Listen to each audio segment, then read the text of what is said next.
মাসউদ সাকাফি রাদিয়াল্লাহু তাআলা আনহু একদিন সুযোগ বুঝে তার এলাকার ভাইয়েরা সবাইকে দাওয়াত করে মাঠের মধ্যে নিয়ে আসলেন। তিনি একটা মিম্বার বানালেন উপর করে, সে উপরে জায়গার মধ্যে সে দাঁড়ালেন। দাঁড়ানোর পরে সে বক্তব্য দেওয়া শুরু করলো। ও আমার ভাইয়েরা, তোমরা সবাই জানো আমি তোমাদের প্রতিবেশী, আমি মুসলমান হওয়ার কারণে তোমরা আমাকে দাঁড় করিয়ে দিয়েছো, বাইরে করে দিয়েছো, আমি বয়ে আসি নাই। তোমরা সবাই জানো আমি কে, তোমরা কে, কিন্তু তোমরা আরো জানো আমি মুসলমান হয়ে গেলাম, সেজন্য তোমরা আমাকে হত্যা করার জন্য খুঁজতেছিলে। ও আমার ভাইয়েরা, হুদায়বিয়া সন্ধি হওয়ার কারণে আজকে আমিও আসতে পারতেছি, তোমরাও যেতে পারতেছো মদিনার মধ্যে। একটা কথা প্রশ্ন রয়ে যায়, আমি তোমাদের ছেড়ে, আমি আমার বাপদাদার ধর্ম ছেড়ে দিয়ে, আমি আমার মুরব্বীদের কথা ছেড়ে দিয়ে আমি কেন মুহাম্মদের পিছনে চলে গেলাম, আমি কেন ইসলাম ধর্ম গ্রহণ করলাম, সেটা তোমাদেরকে বলার আমার সুযোগ হয়নি এতদিন। আজকে বলতে চাচ্ছি, তোমরা একটু শোনো না। ও আমার প্রতিবেশীরা, ও আমার কওমেরা, আমি কেন মুসলমান হলাম, আমি কেন মুসলমানদের সঙ্গী হলাম, আমি আজকে বলতে চাচ্ছি, তোমরা একটু শুনুন না। এরকম যখন বললেন, এই সাহাবে এবার বলা শুরু করে দিলেন, সবাই নিস্তব্ধ হয়ে তাকিয়ে আছে। আজকে তাদের এলাকার সবচেয়ে বড় ব্যবসায়ী, সবচেয়ে সম্মানী মানুষ ছিলেন, অনেক দিন পরে আজকে গ্রামে আসলো, আজকে সবার উদ্দেশ্যে কথা বলতেছে, সবাই মনোযোগ সহ শুনতেছেন। এমন সময় তিনি বলেন, ওয়াল্লাহি, আমার প্রাণ, আমার রূহ যার হাতে, সে খোদার কসম করে বলতেছি। ও আমার ভাইয়েরা, একটু শুনুন না। ওয়াল্লাহি, আল্লাহর কসম করে বলতেছি। এখনো কথা শুরু করেন, আল্লাহ কসম করে বললেন। এই সাহাবী কসম করে বলতেছেন, লাকাদ ওয়াফাতু আলাল মুলুকি, তোমরা জানো আমি অনেক বড় বড় রাজা বাদশার দরবারে যাওয়ার আমার সুযোগ হয়েছে। আমি যে অনেক বড় বড় রাজা বাদশার দরবারে যাই, গিয়েছিলাম, তোমরা সেটা জানো, সেটা আমার সুযোগ হয়েছে, যাওয়ার সুযোগ হয়েছে। আল্লাহর কসম করে বলেন, তোমরা সেটা জানো। এরপরে বলেন, ওয়া ওয়াফাতু আলা কায়সারা ওয়া কিসরা ওয়ান নাজ্জাশি, আমি আজকের দুনিয়ার, ওই সাহেব বলতেছেন, আজকের দুনিয়ার সব চাইতে প্রতাপশালী বাদশা নাজ্জাশির দরবারে যাওয়ার সুযোগ হয়েছে আমার, বাদশা কায়সারের দরবারে যাওয়ার সুযোগ হয়েছে, বাদশা কিসরার দরবারে যাওয়ার সুযোগ হয়েছে। ও আমার ভাইরা, এই সাহাবী বলতেছেন, আজকের দুনিয়ায় যারা সব চাইতে বড় বড় বাদশা, যার নাম বাদশা নাজ্জাশি, বাদশা কায়সার, বাদশা কিসরা, এই বড় বড় বাদশাগুলোর দরবারে আমার যাবার সুযোগ হয়েছে। আমি সেখানে গিয়েছিলাম, আমি সেখানে থেকেছি, সেখানে আমি দেখেছি তাদের চলাফেরা, দেখেছি তাদের মুনিব এবং তার শিষ্যদের আলোচনা দেখেছি, তাদের নেতা এবং ফজদের কার্যক্রম আমি দেখেছি, আমি সবগুলো নিজের চোখে দেখেছি। তো কি হয়েছে?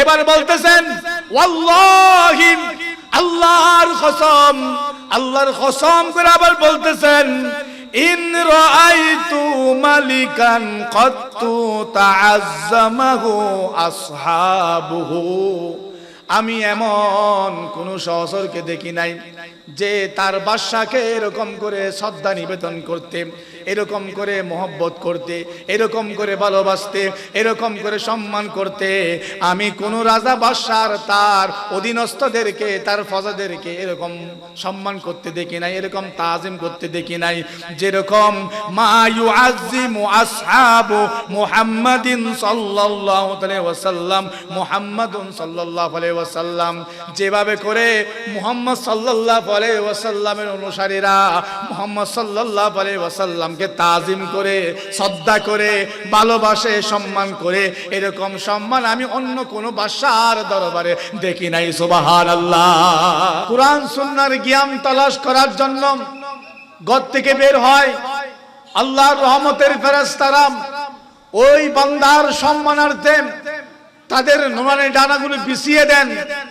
ওই আল্লাহর বান্দা ঘর থেকে বের হয়ে মাহফিলে আসা পর্যন্ত এই সময়টা সেই ফেরেশতাদের নুরানি ডানার উপর পায়ে হেঁটে হেঁটে আসে, এবং আবার ঘরে যাওয়ার সময়ও এই রহমতের ফেরেশতাদের ডানার উপর পায়ে হেঁটে হেঁটে যায়। এই আসা যাওয়া সম্পূর্ণ সময়ের মধ্যে যদি ওই বান্দার মৃত্যু হয়, হাদিস শরীফ দ্বারা প্রমাণিত হয়, ওই বান্দাটা আল্লাহর দরবারে শহীদ হিসেবে বিবেচিত হবে। সুবহানাল্লাহ। এবং হাদিস শরীফের মধ্যে এসেছে যে যেই বান্দা এরকম কোরআন সুন্নাহর জ্ঞান তালাশ করবে সেই বান্দাটা জান্নাত তালাশ করতে হবে না, বরং আল্লাহর জান্নাত এসেই তাকে তালাশ করে নেবেন। সুবহানাল্লাহ। ওগো রব্বুল আলামিন, আপনার এই মাহবুব নবীর এই মাহফিল, আল্লাহ এটাকে আমরা পরিপূর্ণভাবে তাজিম করার, সম্মান দেওয়ার, শ্রদ্ধা করার আল্লাহ আমাদেরকে তৌফিক দান করুন। সবাই বলি আমিন। আমার প্রিয় নবী সাল্লাল্লাহু আলাইহি ওয়াসাল্লামকে আল্লাহ দুনিয়াতে পাঠিয়েছেন, আমাদের জন্য পাঠিয়েছেন। এই নবীটা কেমন? আজকে যেই নবীর মাহফিল হচ্ছে সেই নবীটা কেমন?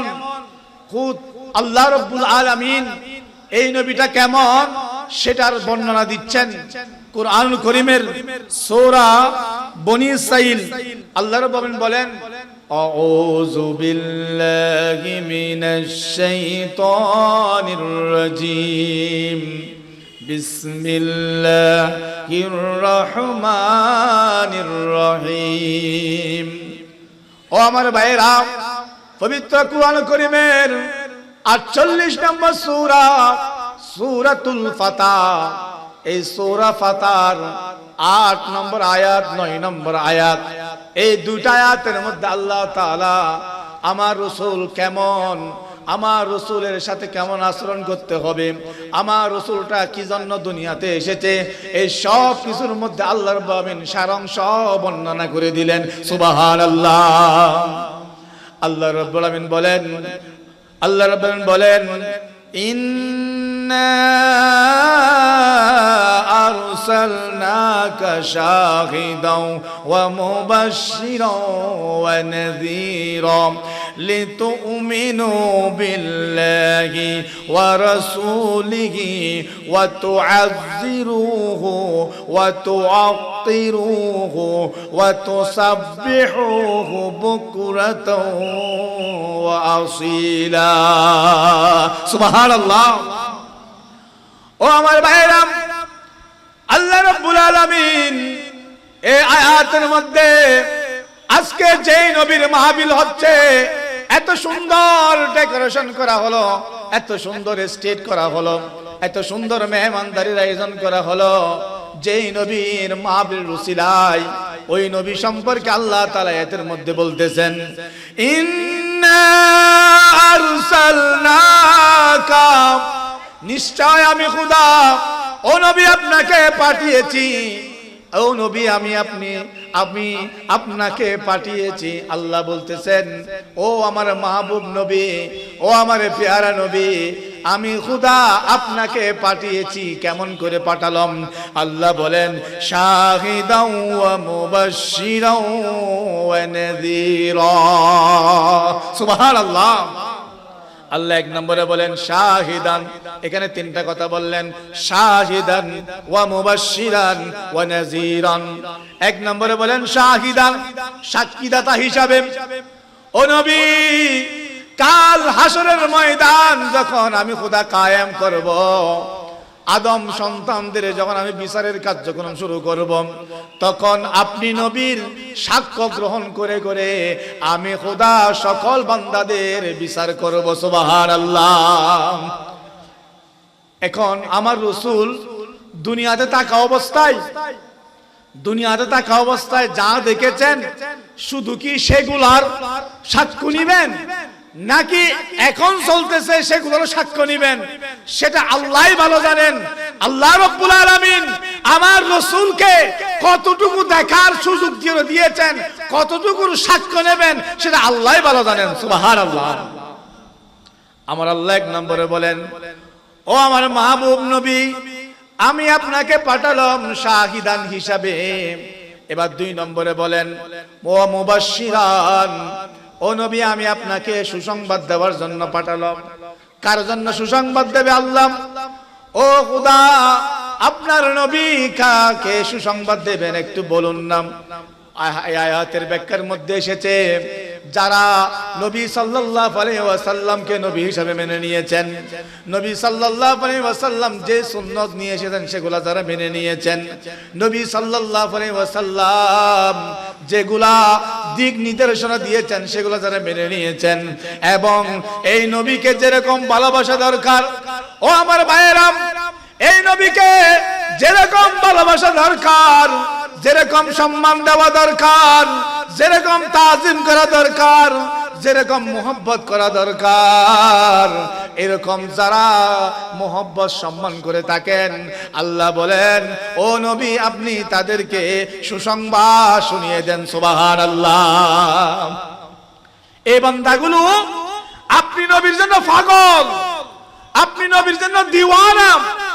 তারা দুনিয়াতে থাকা অবস্থায় আপনার মাহফিল করার জন্য তারা সর্বোচ্চ চেষ্টা করে আপনার মাহফিল সাজিয়েছেন। এই মানুষগুলো দুনিয়াতে থাকা অবস্থায় আপনি নবীকে ভালোবাসেন সেটা প্রমাণ করেছেন। সেগুলা কবরে আসলে, হাসরে আসলে তাদের জন্য কোনো ভয় নাই, সেটার সুসংবাদ আপনি রাসূল জানিয়ে দেন। সুবহানাল্লাহ।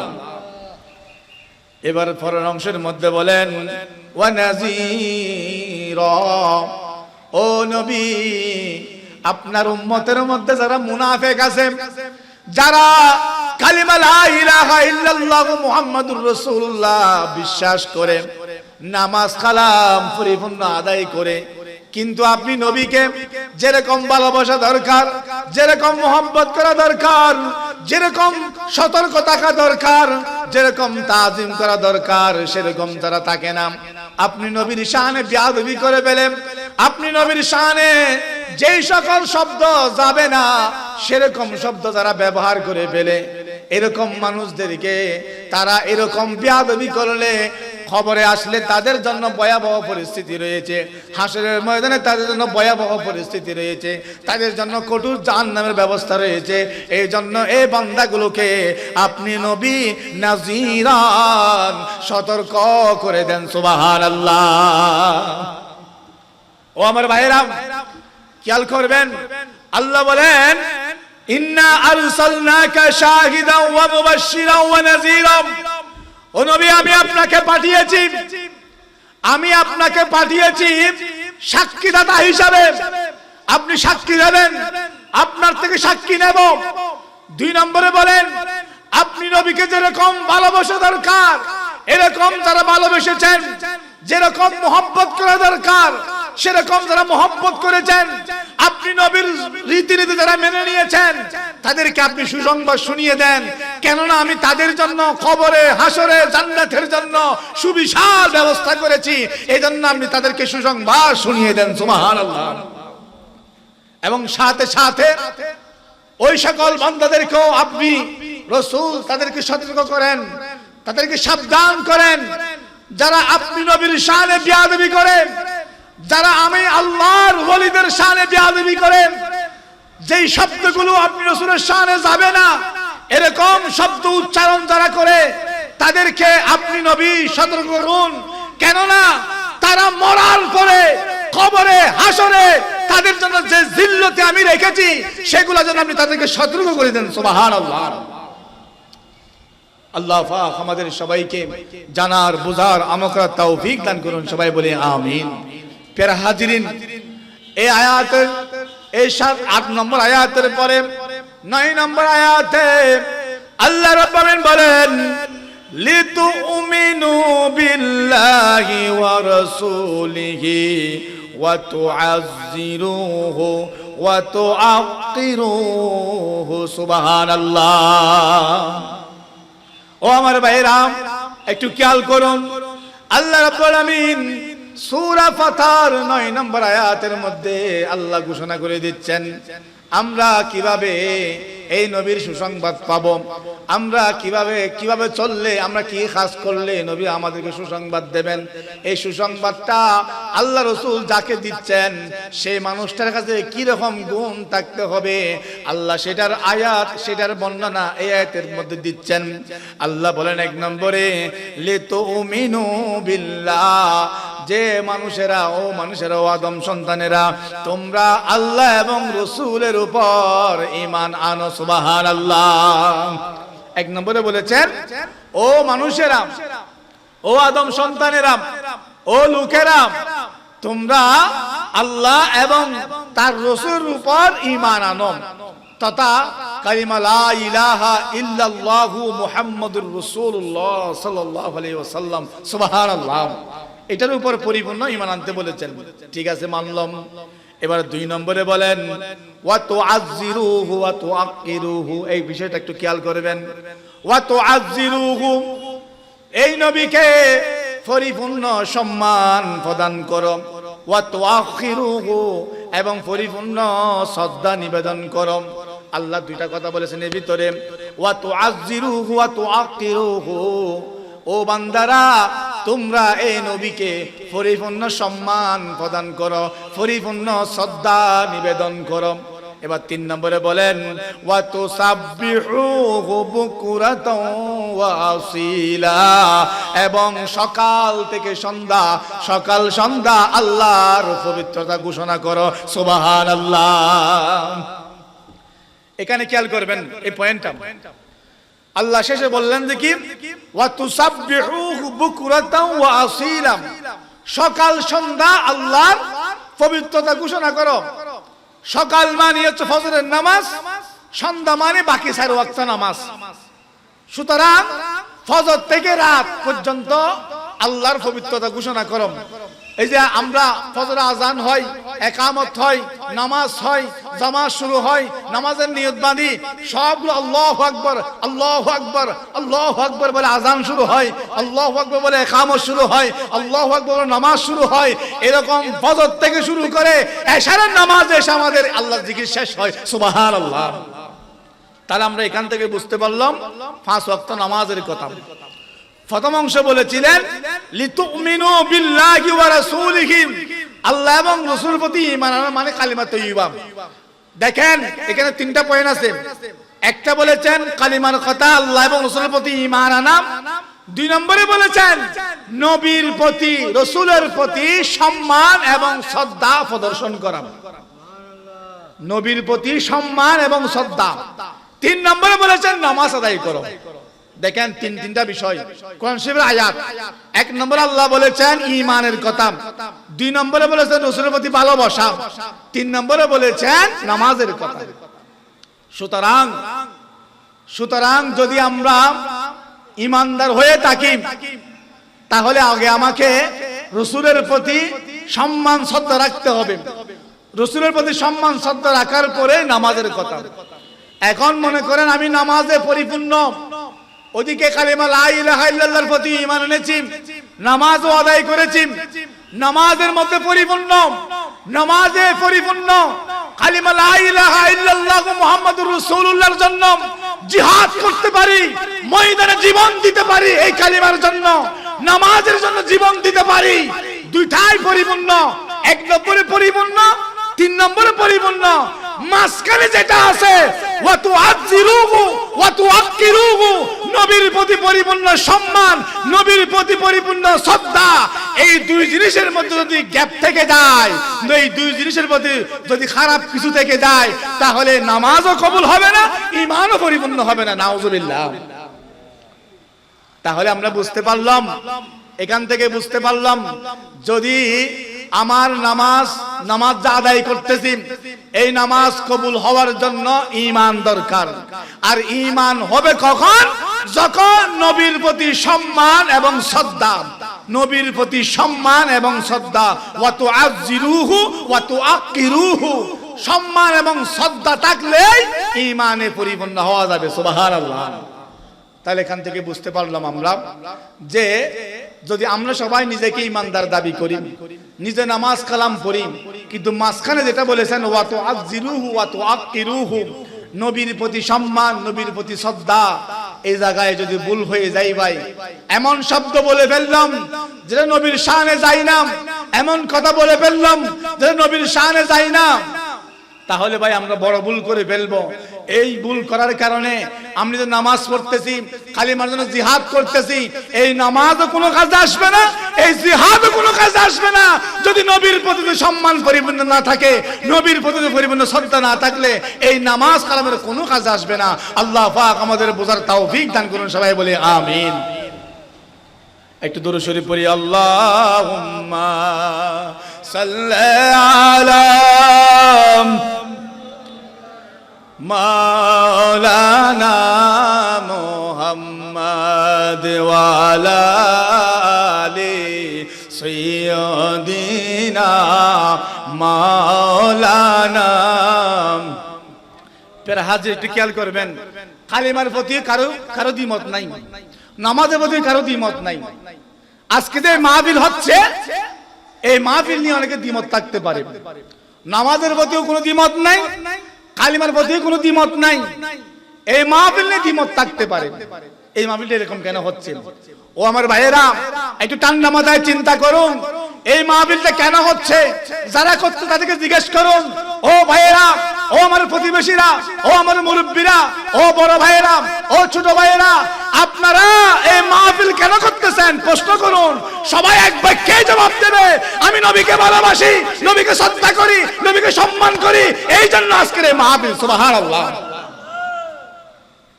তাহলে যারা আজকের মাহফিলে এসেছে, মাহফিলে বসেছে, মাহফিলে আয়োজন করেছে, তাহলে তাদের মধ্যে তিনটা প্রমাণিত হয়, কালিমাও প্রমাণিত হয়, মাসকান ওয়া তুআজ্জিরু ওয়া তুওয়াক্কিরু প্রমাণিত হয়, এবং নামাজের বিষয় প্রমাণিত হয়। সুতরাং এই মাহফিল যারা করে তাদের কাছে কোরআন শরীফের তিনটা পাওয়া যাচ্ছে। সুবহানাল্লাহ। ও আমার ভাইয়েরা, আল্লাহ রাসূল পাক সাল্লাল্লাহু আলাইহি ওয়াসাল্লাম নিজেও ঘোষণা করে দিলেন, পবিত্র বুখারী শরীফের 14 এবং 15 নম্বর দুইটা হাদিসের মধ্যে এসেছে, আন আনাস রাদিয়াল্লাহু তাআলা আনহু قال قال رسول الله صلى الله عليه وسلم, আমার রাসূল আকরাম সাল্লাল্লাহু আলাইহি ওয়াসাল্লাম নবুয়তের জবান দিয়ে এলান করে দিলেন। আল্লাহ রাসূল বলেন, ফাওয়াল্লাযী নাফসি বিয়াদিহি, আল্লাহ রাসূল নিজেই বলতেছেন, আমি রাসূলের প্রাণ, আমি রাসূলের রূহ যার হাতে, সেই খোদার কসম করে বলতেছি। বুখারী শরীফের 14 ও 15 নম্বর হাদিস শরীফ, রাসূল নিজে বলতেছেন, ফাওয়াল্লাযী নাফসি বিয়াদিহি, আমি রাসূলের প্রাণ যার হাতে, সেই খোদার কসম করে বলতেছি। আমার রাসূল কসম করে এমন কি বলতেছেন একটু শুনুন। আমার রাসূল বলেন, লা ইউমিনু আহাদুকুম, ও বান্দারা, তোমরা ততক্ষণ পর্যন্ত ঈমানদার হতে পারবে না, হাত্তা আকুনা আহাব্বা ইলাইহি মিন ওয়ালিদিহি ওয়া ওয়ালাদিহি ওয়ান নাসি আজমাইন। আমার রাসূল বলেন, তোমরা ততক্ষণ পর্যন্ত ঈমানদার হতে পারবে না যতক্ষণ পর্যন্ত তোমরা তোমাদের সবচাইতে শ্রদ্ধার পাত্র পিতামাতা, সবচাইতে পেয়ারা জিনিস সন্তান সন্ততি, এমনকি তামাম পৃথিবীর মানুষ থেকে যতক্ষণ পর্যন্ত আমি রাসূলকে বেশি ভালোবাসতে পারবে না, ততক্ষণ পর্যন্ত তোমরা ঈমানদার হতে পারবে না। নাউজুবিল্লাহ। ও আমার ভাইরা, তাহলে আমরা কোরআন শরীফের এই সূরা ফাতার 8 এবং 9 নম্বর আয়াত, দুইটা আয়াত থেকে, এবং বুখারী শরীফের এই 14-15 নম্বর হাদিস থেকে আমরা বুঝতে পারলাম যে নবীর প্রতি শ্রদ্ধা, মহব্বত, ভালোবাসা, সম্মান রাখলেই ঈমানদার, আর ঈমান থাকলেই নামাজ কবুল, ঈমান থাকলেই জিহাদ কবুল, ঈমান থাকলেই তাসবিহ কবুল, আর ঈমান না থাকলে এই নামাজ, জিহাদ, তাসবিহ, কালাম এগুলা কিছুই কবুল হবে না। এটা সাধারণ কথা, সবাই জানে। এই জন্য আমাদের কাছে ঈমানে পরিপূর্ণ হতে হবে। ঈমানে আমরা সুন্নি যারা দাবি করি, আমাদের কাছে ভাই তেমন আমল নাই, দেখার মতো, প্রশংসা করার মতো সেরকম সুন্নত নাই, সেরকম আমলও নাই। কিন্তু আজকের মাহফিল দ্বারা প্রমাণিত হয় আমরা রাসূলকে কি রকম ভালোবাসি। এইজন্য রাসূল সাল্লাল্লাহু আলাইহি ওয়াসাল্লাম অন্য হাদিসের মধ্যে বলেছেন, ক্বালা রাসূলুল্লাহ সাল্লাল্লাহু আলাইহি ওয়াসাল্লাম, আখলিস দীনকা ইয়াকফিকাল আমালুল কলিল। আমার রাসূল বলে দিলেন, ও মুসলমানেরা, তোমরা ঈমানকে খাঁটি করো, ঈমানকে খাঁটি করো। ঈমান যদি খাঁটি হয়, অল্প আমল করলে সেটাই নাজাত হয়ে যাবে। সুবহানাল্লাহ। আল্লাহ পাক আমাদের সবাইকে জানার বুঝার আমল করার তৌফিক দান করুন, সবাই বলে আমিন। ও আমার ভাইরা, আজকে এই বৃন্দাবন হাট তাকে সাজানো হয়েছে। কেন সাজানো হলো? এটা কারো বিবাহ নয়, কারো মেজবানও নয়। এটা কেন সাজানো হয়েছে? আজকে আমার নবীর শুভ আগমনের উপলক্ষে মাহফিল করতে গিয়ে আজকে এটা সুন্দর করে সাজানো হয়েছে। বৃন্দাবন হাট বাজার সাজানো হয়েছে, এই স্বাস্থ্য কমপ্লেক্সের মাঠটাকে সাজানো হয়েছে, এত সুন্দর স্টেজ করা হয়েছে, সাজানো হয়েছে। কেন? কেন? নবীর প্রতি মোহব্বত থাকার কারণে, নবীর প্রতি শ্রদ্ধা থাকার কারণে, নবীর প্রতি ভালোবাসা থাকার কারণে। ও আমার ভাইয়েরা, এগুলা করছি এই জন্য আমাদের মধ্যে অনেক ভাইরা এগুলাকে পছন্দ করে না, এগুলা নিয়ে অনেক ভাই কটূক্তি করে। যারা কটূক্তি করে আমি তাদের কথা বলতেছি না, যারা আমরা মহব্বত করি তারা একটু শুনুন। যারা আজকের মাহফিল হচ্ছে এত সুন্দর করে সাজানো হয়েছে, এগুলাকে আমরা যারা মহব্বত করি, ভালোবাসি, ও ভাইরা একটু শুনুন না এই হাদিস শরীফটা। এই হাদিস শরীফটা বিশ্ববিখ্যাত কিতাব জুরকানি আলাল মাওয়াহিবের দ্বিতীয় খণ্ডের 162 পৃষ্ঠার মধ্যে হাদিস শরীফটা রয়েছে যে সাহাবায়ে কিরামরা রাসূলকে কেমন ভালোবাসতেন, সাহাবায়ে কিরামরা রাসূল পাক সাল্লাল্লাহু আলাইহি ওয়াসাল্লামকে কেমন শ্রদ্ধা করতেন, সাহাবায়ে কিরামরা রাসূল পাক সাল্লাল্লাহু আলাইহি ওয়াসাল্লামকে কেমন সম্মান দিতেন, হাদিসের মধ্যে ফুটে উঠেছে। ও আমার ভাইরা, আমরা জানি রাসূল আকরাম সাল্লাল্লাহু আলাইহি ওয়াসাল্লাম মক্কা নগরী ছেড়ে দিয়ে যখন মদিনায় চলে গেলেন, সেখানে যে সময়টা অতিবাহিত করেছেন সেটাকে হিজরত হিসেবে গণ্য করেন। প্রথম হিজরত, দ্বিতীয় হিজরত, তৃতীয় হিজরত, এরকম করে করে যেদিন হুদায়বিয়ার সন্ধি হয়েছিল তথা মক্কা এবং মদিনা, মক্কার মধ্যে আবু জাহেল, আবু লাহাব তারা তো ইন্তেকাল হয়ে গেল, তথা মক্কার যারা রাসূলের দুশমন আছে এবং মদিনার যারা মুসলমান আছে, মক্কা মদিনার মানুষেরা যেদিন একত্রতা পোষণ করেছে তথা শান্তি চুক্তি করেছে, সেই শান্তি চুক্তির নাম হচ্ছে হুদায়বিয়ার সন্ধি। সুবহানাল্লাহ। আমার রাসূল পাক সাল্লাল্লাহু আলাইহি ওয়াসাল্লাম সাহাবীদেরকে নিয়ে প্রায় 1400 জন সাহাবী নিয়ে আমার রাসূল আকরাম সাল্লাল্লাহু আলাইহি ওয়াসাল্লাম মক্কায় যাচ্ছেন উমরা করার জন্য। তো হুদায়বিয়া নামক জায়গার মধ্যে কাফেলাকে দাঁড় করালেন, সেখান থেকে শান্তি চুক্তির জন্য উসমান রাদিয়াল্লাহুকে পাঠালেন, তাদেরকে আহ্বান করার কথা বলার জন্য।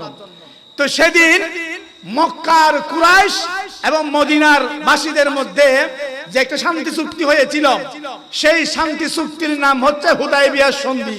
আমরা খেয়াল করবেন একটু, ওই হুদায়বিয়ার সন্ধি হওয়ার পর থেকে মানুষজন নিরাপদ হয়ে গেল। কেননা এর আগে ওই কুরাইশরা তথা যারা কাফের মুশরিক, এরা কোনো মুসলমানকে ফেলে নির্মমভাবে নির্যাতন করতেন, আবার কোনো কাফের মুশরিক দুশমনকেও মুসলমানরা ফেলে ছাড় দিতেন না। তো মুসলমানের মধ্যে একটা যে যুদ্ধ চলতেছে, ঝগড়া ফাসাদ চলতেছে, এগুলা ঠান্ডা হয়েছিল এই হুদায়বিয়ার সন্ধির সময়। রাসূল পাক সাল্লাল্লাহু আলাইহি ওয়াসাল্লাম মক্কা মদিনার মানুষদেরকে একত্রিত করে সেদিন যে শান্তি চুক্তি করেছিল, সেই শান্তি চুক্তির নাম হচ্ছে হুদায়বিয়ার সন্ধি। ওই হুদায়বিয়ার সন্ধি হয়ে যাওয়ার পরে সবাই নিরাপদ হয়ে গেল, আর কারো প্রতি কোনো যুদ্ধ নাই, কারো প্রতি কোনো বিদ্বেষ নাই, সবাই নিয়ম শৃঙ্খলাভাবে চলাফেরা করবেন। তখন ওই মক্কার মধ্যে, ওই আরবের মধ্যে যে তার নাম হচ্ছে হযরতে উরওয়া ইবনে মাসউদ সাকাফি। খেয়াল করবেন সাহাবীর নাম, খেয়াল করবেন, হযরতে উরওয়া ইবনে মাসউদ সাকাফি রাদিয়াল্লাহু তাআলা আনহু। উনি একজন বিশ্ববিখ্যাত একজন সাহাবী। উনি বিভিন্ন দেশের মধ্যে ভ্রমণ করেন, বিভিন্ন দেশের মধ্যে মুসলমান হওয়ার আগেও বড় বড় দেশের মধ্যে তার সাথে লেনদেন ছিল, যোগাযোগ ছিল, বড় ব্যবসায়ী ছিল। কিন্তু সে যখন মুসলমান হয়ে গেল, তখন তার কওমের মানুষেরা, তার পাড়া প্রতিবেশীরা তাকে হত্যা করার জন্য, জুলুম করার জন্য, নির্যাতন করার জন্য তাকে তালাশ করতেছে। এক সময় সে নিজের জন্মস্থান ছেড়ে দিয়ে মদিনায় চলে গেছে, আর আসতে পারে না। যখন হুদায়বিয়ার সন্ধি হয়ে গেল, শান্তি চুক্তি হয়ে গেল, এবার সে কি করলেন, শান্তি চুক্তি হওয়ার পরে সে এবার নিজের বাড়ির মধ্যে আসলেন। এই সাহাবীর নাম হচ্ছে হযরতে উরওয়া ইবনে মাসউদ সাকাফি রাদিয়াল্লাহু তাআলা আনহু। খেয়াল করবেন, এই সাহাবী যখন নিজের বাড়ির মধ্যে আসলেন, সবাই মুসলমান, সবাই মুসলমানের দুশমন, কিন্তু এখন শান্তি চুক্তি হওয়ার কারণে তাকে আক্রমণ করতে পারতেছে না, তাকে ধরতে পারতেছে না। সে নিজে ভাই বেড়া সবার সাথে সুন্দরভাবে চলাফেরা করতেছে, মিষ্টি হাসি খুশির মাধ্যমে চলতেছে। এক পর্যায়ে দেখা যাচ্ছে স্বাভাবিক হয়ে গেল, দেশের অবস্থা স্বাভাবিক হয়ে গেল।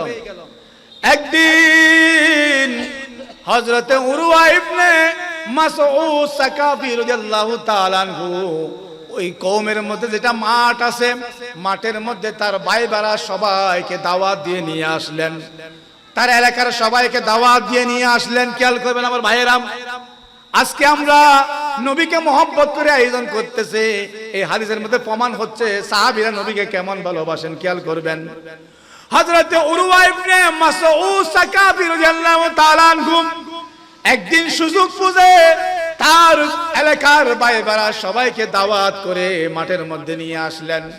তিনি একটা মিম্বার বানালেন উপর করে, সে উপরে জায়গার মধ্যে সে দাঁড়ালেন। দাঁড়ানোর পরে সে বক্তব্য দেওয়া শুরু করলো। ও আমার ভাইয়েরা, তোমরা সবাই জানো আমি তোমাদের প্রতিবেশী, আমি মুসলমান হওয়ার কারণে তোমরা আমাকে দাঁড় করিয়ে দিয়েছো, বাইর করে দিয়েছো, আমি বয়ে আসি নাই। তোমরা সবাই জানো আমি কে, তোমরা কে, কিন্তু তোমরা আরো জানো আমি মুসলমান হয়ে গেলাম, সেজন্য তোমরা আমাকে হত্যা করার জন্য খুঁজতেছিলে। ও আমার ভাইয়েরা, হুদায়বিয়া সন্ধি হওয়ার কারণে আজকে আমিও আসতে পারতেছি, তোমরাও যেতে পারতেছো মদিনার মধ্যে। একটা কথা স্পষ্ট হয়ে যায়, আমি তোমাদের ছেড়ে, আমি আমার বাপদাদার ধর্ম ছেড়ে দিয়ে, আমি আমার মুরব্বীদের কথা ছেড়ে দিয়ে আমি কেন মুহাম্মদের পিছনে চলে গেলাম, আমি কেন ইসলাম ধর্ম গ্রহণ করলাম, সেটা তোমাদেরকে বলার আমার সুযোগ হয়নি এতদিন। আজকে বলতে চাচ্ছি, তোমরা একটু শোনো না। ও আমার প্রতিবেশীরা, ও আমার কওমেরা, আমি কেন মুসলমান হলাম, আমি কেন মুসলমানদের সঙ্গী হলাম, আমি আজকে বলতে চাচ্ছি, তোমরা একটু শুনুন না। এরকম যখন বললেন, এই সাহাবী এবার বলা শুরু করে দিলেন, সবাই নিস্তব্ধ হয়ে তাকিয়ে আছে। আজকে তাদের এলাকার সবচেয়ে বড় ব্যবসায়ী, সবচেয়ে সম্মানী মানুষ ছিলেন, অনেক দিন পরে আজকে গ্রামে আসলো, আজকে সবার উদ্দেশ্যে কথা বলতেছে, সবাই মনোযোগ সহ শুনতেছেন। এমন সময় তিনি বলেন, ওয়াল্লাহি, আমার প্রাণ, আমার রূহ যার হাতে, সে খোদার কসম করে বলতেছি। ও আমার ভাইয়েরা, একটু শুনুন না। ওয়াল্লাহি, আল্লাহর কসম করে বলতেছি। এখনো কথা শুরু করেন, আল্লাহ কসম করে ফেললেন। এই সাহাবী কসম করে বলতেছেন, লাকাদ ওয়াফাতু আলাল মুলুকি, তোমরা জানো আমি অনেক বড় বড় রাজা বাদশার দরবারে যাওয়ার আমার সুযোগ হয়েছে।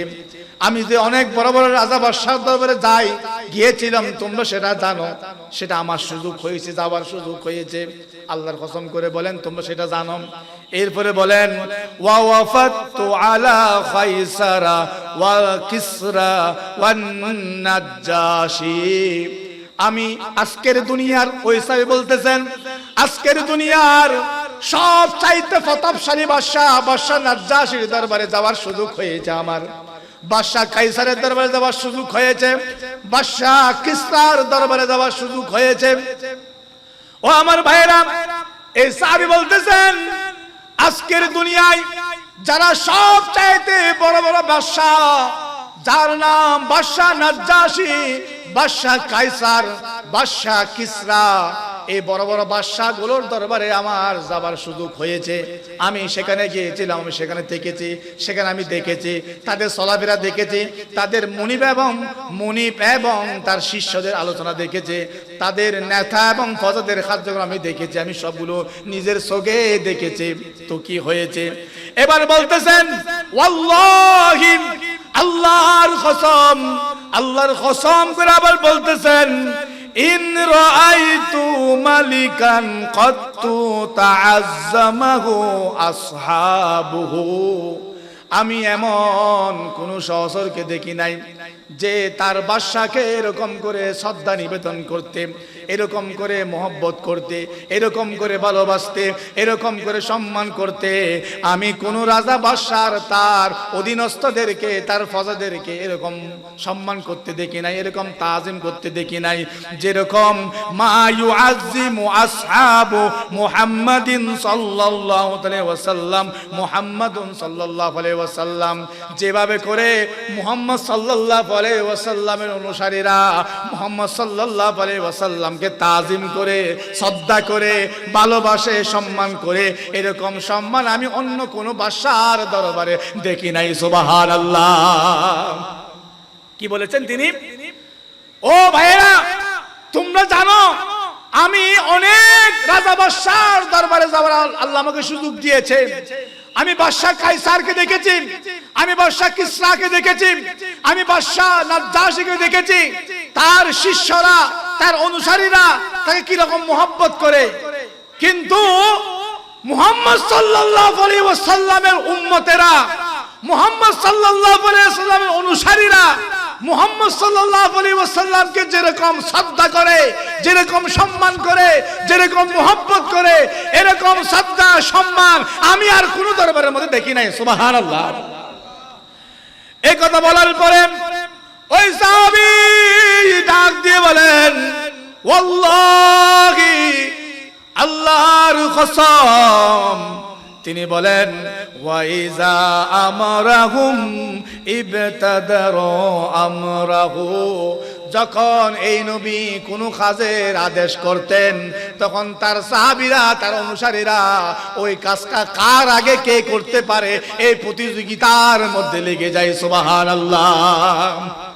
যখন এই নবী কোনো একটা কাজ করার জন্য নির্দেশ দেয়, সেটা কার আগে কে করতে পারে এই প্রতিযোগিতায় নেমে যায়। শুধু তাই নয়, আরো বলতেছেন, ইয়াতানাখামা নাখামাতান ইল্লা ওয়াকাআত ফি কাফি রাজুলিন মিনহুম। ও আমার ভাইয়েরা শুনুন, এই নবী তার সাথীদের সামনে খৌফ ফেলাই না। এই মুহাম্মদ সাল্লাল্লাহু আলাইহি ওয়াসাল্লাম তার সাথীদের সামনে, তার সাহাবীদের সামনে খৌফ ফেলাই না, তুতু ফেলাই না। কেন কেন? যখন নবী, যখন মুহাম্মদ সাল্লাল্লাহু আলাইহি ওয়াসাল্লাম তুতু ফেলার জন্য, খৌফ ফেলার জন্য শারীরিকভাবে প্রস্তুতি নেই, তখন সাহাবারা হাতগুলো আর বলে রাখে না, পকেটের মধ্যে রাখে না, সবাই হাতগুলো বের করে দেন। তখন নবী যখন তুতু মুবারকগুলো মুখ থেকে ফেলেন, সেগুলা কোনো না কোনো সাহাবীর হাতের মধ্যে পড়ে যায়। সুবহানাল্লাহ। কি বললেন যে ইন ইয়াতানাখামা নাখামাতান ইল্লা ওয়াকাআত ফি খাফি রাজুলিন মিনহুম। এই নবী তুতু তার সাহাবীদের সামনে ফেলে না। কেন না? সেই যখন তুতু মুবারক ফেলার জন্য প্রস্তুতি নেন, তখন সাহাবায়ে কেরামরা তাদের হাতগুলো প্রস্তুত করেন। কেন?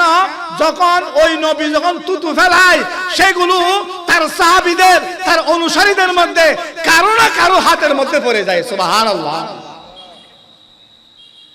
এরকম বলার পরে আরো বলতেছেন, ফাদাল্লাকা বিহা ওয়াজহাহু ওয়া জিলদাহু। যদি কোন সাহাবী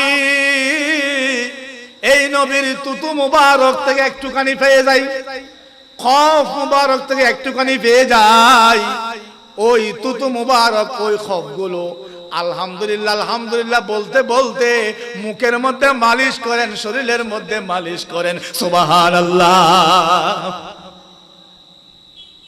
ও আমার ভাইরা, এই সাহাবী কি বললেন? কসম করে রাসূল সাল্লাল্লাহু আলাইহি ওয়াসাল্লাম তার সাহাবীদের সামনে তুতু ফেলতেন না।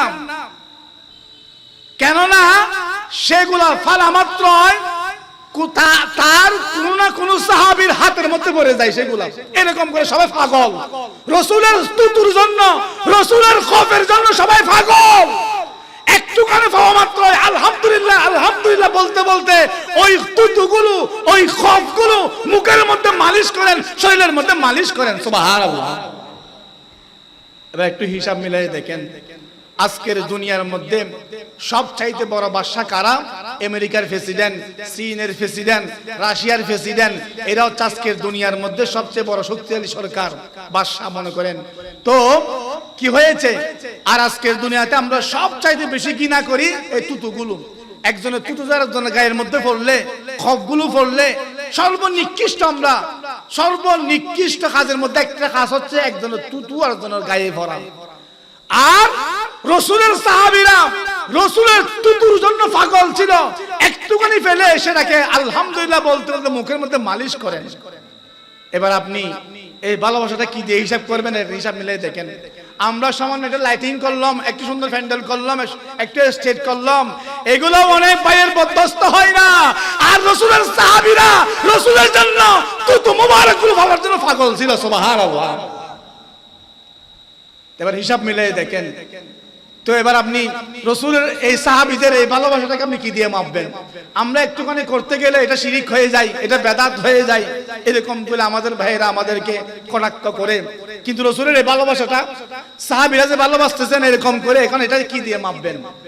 আল্লাহ পাক আমাদের সবাইকে জানার বুঝার আমল করার তৌফিক দান করুন। সবাই বলি আমিন। একটু মুহাব্বতে দরুদ শরীফ পড়ি। আল্লাহুম্মা সাল্লি আলা মাওলানা মুহাম্মাদ ওয়া আলা আলি সাইয়্যিদিনা মাওলানা। मैं सजदा करूं या दिल को संभालो, मोहम्मद की चौखट नजर आ रही है, इसी बेखुदी में कहे को न जाओ, तरफ कमली वाले की तरफ आ रही है। दो आलम का दाता मेरे सामने है, के काबे का काबा मेरे सामने है। दो आलम का दाता मेरे सामने है, के काबे का काबा मेरे सामने है। अदा क्यों न फर्ज़े मोहब्बत करूं मैं, खुदा की खुदाई झुकी जा रही है। अल्लाहुम्मा सल्ली अला मौलाना मुहम्मद व अला आलि सय्यिदिना मौलाना। ও আমার ভাইরা, আমার আলোচনার বিষয় হচ্ছে এই যে মিলাদুন্নবী পালন করতেছেন সেটা করলে কি ফজিলত। আসুন আমরা জানার চেষ্টা করি। আমি শুধুমাত্র এর উপর একটা আয়াত করিম বলবো, একটা হাদিস শরীফ বলবো। ইতিমধ্যে আলোচনা করার চেষ্টা করেছি এই যে নবীর প্রতি মহব্বত, নবীর প্রতি ভালোবাসা, নবীর প্রতি শ্রদ্ধা, নবীর প্রতি সম্মান যেরকম হওয়া দরকার আল্লাহ আমাদেরকে সেরকম করে করার তৌফিক দান করুন। সবাই বলে আমিন। আল্লাহ যে শব্দটা বললে আপনার রাসূলের শানে যায় না, যেই কথাটা বললে আপনার রাসূলের শানে বেয়াদবি হয়ে যায়, এরকম কথা থেকে, এরকম শব্দ থেকে বলার এবং মেনে নেওয়া থেকে আল্লাহ আমাদেরকে বাঁচার তৌফিক দান করুন। সবাই বলে আমিন। প্রিয় ভাইরা, নবীর প্রতি শ্রদ্ধা, নবীর প্রতি সম্মানের কথা আমি বলেছি। এবার আসুন আমরা জানার চেষ্টা করি। এই যে আজকে মাহফিল হয়ে গেল, নবীর প্রতি সম্মান ভালোবাসা বুঝতে পারলাম, কিন্তু তারা টাকা দিয়ে, কথা দিয়ে, সময় দিয়ে যে মাহফিলটা আয়োজন করেছেন তাদের জন্য কি ফজিলত। পবিত্র কুরআন কারীমের সূরা ইউনূসের 58 নম্বর আয়াত, এই আয়াতের মধ্যে আল্লাহ তাআলা বলেন, বিসমিল্লাহির রহমানির রহিম, কুল বিফাদলিল্লাহি ওয়া বিরাহমাতিহি ফাবিযালিকা ফালইফরাহু হুয়া খায়রুম মিম্মা ইয়াজমাউন। সুবহানাল্লাহ। আল্লাহ বলতেছেন কুল, ও নবী আপনি বলে দেন, ও নবী আপনি জানিয়ে দেন, বিফাদলিল্লাহি ওয়া বিরহমাতিহি, আমি যে তাদেরকে দয়া করলাম, অনুগ্রহ করলাম, আল্লাহ যে আমাদেরকে নবীকে পাঠিয়ে দিয়ে দয়া করলো, অনুগ্রহ করলাম। আল্লাহ বলতেছেন আমি যে তাদেরকে দয়া করলাম, অনুগ্রহ করলাম, তারা যে এই অনুগ্রহ পেল, দয়া যে পেল, এই পাওয়ার কারণে ফাবিযালিকা ফালইয়াফরাহু, সুতরাং তাদের আনন্দ উদযাপন করা উচিত, খুশি উদযাপন করা উচিত। সুবহানাল্লাহ। আল্লাহ কি বলেছেন? ও নবী আপনি তাদেরকে বলেন আমি যে তাদেরকে অনুগ্রহ করেছি, দয়া করেছি, তারা যে অনুগ্রহ পেয়েছে, দয়া পেয়েছে আমার রাসূলকে পেয়ে, তাহলে তারা যেন খুশি উদযাপন করে, আনন্দ উদযাপন করে, ফালইয়াফরাহু, ঈদ উদযাপন করে, খুশি উদযাপন করে। এখন আমার ভাইয়েরা অনেকে ঈদটা খুঁজে পায় না, পবিত্র মিলাদুন নবী লেখে যায়, ঈদ লেখে না, ঈদে মিলাদুন নবী লেখে না, ঈদটা লেখে না। ও ভাই এখানে যে বললো ফালইয়াফরাহু, আনন্দ, তো আনন্দ মানে তো ঈদ। এই যে ভাই একটা সূর্য, এর নাম সূর্য, আরো অনেক নাম আছে, এর নাম সূর্য, এর নাম দিবাকর, এর নাম রবি, আরো অনেক নাম আছে সূর্যের নাম। তো ঈদ, এই ঈদের নাম তো অনেক আছে, তো সেগুলোর মধ্যে ফালইয়াফরাহু, আনন্দ করো, তো আনন্দ করার নামই তো ঈদ। দুঃখজনক হলেও সত্য, অনেক ভাই মিলাদুন নবী লেখে, পবিত্র মিলাদুন নবী সাল্লাল্লাহু আলাইহি ওয়াসাল্লাম উদযাপন করে মাহফিল, ঈদ লেখে না। কেন লেখে না বুঝি নাই কথাটা। অথচ আল্লাহ বলতেছেন ফাবিযালিকা ফালইয়াফরাহু, তারা যেন খুশি উদযাপন করে, আনন্দ করে, ঈদ করে। সুবহানাল্লাহ। এটা বুঝবে না। ওই আবু জাহেল বুঝে নাই, আবু লাহাব বুঝে নাই, সামনে রাসূল দাঁড়িয়ে আছে, উনি যে রাসূল সেটা বুঝে নাই, উনি যে আল্লাহর পয়গম্বর সেটা বুঝে নাই, বিয়াদবি করতে করতে জাহান্নামে গেছে। নাউযুবিল্লাহ বলেন। রাসূল দাঁড়িয়ে আছে, আবু লাহাব সামনে থেকে দেখেছে, আবু জাহেল সামনে থেকে দেখেছে, দেখার পরে বুঝার পরে উনি যে আল্লাহর নবী সেটা মেনে নেয় নাই, উনি যে আল্লাহর পয়গম্বর সেটা মেনে নেয় নাই, বিয়াদবি করতে করতে জাহান্নামে গেছে। ঠিক একই ভাবে আল্লাহ বলতেছেন ফাবিযালিকা ফালইয়াফরাহু, তারা যেন খুশি উদযাপন করে, ঈদ উদযাপন করে। সুবহানাল্লাহ। আল্লাহ পাক আমাদের সবাইকে বোঝার তৌফিক দান করুন, সবাই বলে আমিন। ও খোদা, এই উদযাপন করলে আমাদের কি লাভ হবে? আল্লাহ বলেন হুয়া খায়রুম মিম্মা ইয়াজমাউন, এই আনন্দটা যারা করবে তারা যে আরো ভালো ভালো যতগুলো কাজ আছে, এই সকল কাজ থেকে এই আনন্দ করাটা সবচাইতে আফজল হয়ে যাবে, উত্তম হয়ে যাবে। সুবহানাল্লাহ। এই আনন্দটা করলে কি লাভ হবে? তারা যে আরো অনেকগুলো ভালো কাজ করে সেগুলো থেকে আফজল হয়ে যাবে, সেগুলো থেকে খায়ের হয়ে যাবে, উত্তম হয়ে যাবে। হাদিস শরীফের দিকে তাকাই, আমরা কোরআন শরীফের আয়াত থেকে বুঝতে পারলাম নবী করিম সাল্লাল্লাহু আলাইহি ওয়াসাল্লাম আমাদের জন্য আল্লাহর দেওয়া সবচেয়ে বড় নিয়ামত, সবচেয়ে বড় দয়া আমাদের উপর, সবচেয়ে বড় রহম আমাদের উপর। এই জন্য আমরা আজকে খুশি উদযাপন করতেছি। এই খুশি উদযাপন করার কারণে আমাদেরকে অন্য অন্য কাজের চাইতে শ্রেষ্ঠ কাজ বলতেছেন এই কাজটাকে। এবার আসুন এটার ফজিলত সম্পর্কে আরো জানি। বুখারী শরীফের 5101 নম্বর হাদিস শরীফ, যারা এই মিলাদুন নবী পালনের জন্য, এই মিলাদুন নবী প্রতিষ্ঠা করার জন্য যারা দিন রাত কষ্ট করেছেন, অনেক ভাই কষ্ট করতে পারে নাই, পকেটে টাকা দিয়েছেন, সহযোগিতা করেছেন, এইভাবে টাকা দিয়ে, সময় দিয়ে, কষ্ট করে যারা এই মাহফিল সাজিয়েছেন, ও ভাইরা আপনারা একটু শুনুন না, শুনুন না। সহিহ বুখারী শরীফের 5101 নম্বর হাদিস শরীফ, আমার রাসূলের এই হাদিস শরীফগুলোর মধ্যে এসেছে, বলা হচ্ছে দেখি ফালাম্মা মাতা আবু লাহাবিন উরিয়াহু বাদু আহলিহিম, আবু লাহাব যখন মারা গেল, খেয়াল করবেন ছোট্ট কথা, আবু লাহাব যখন মারা গেল তখন তার রক্তের একজন তাকে স্বপ্নে দেখল।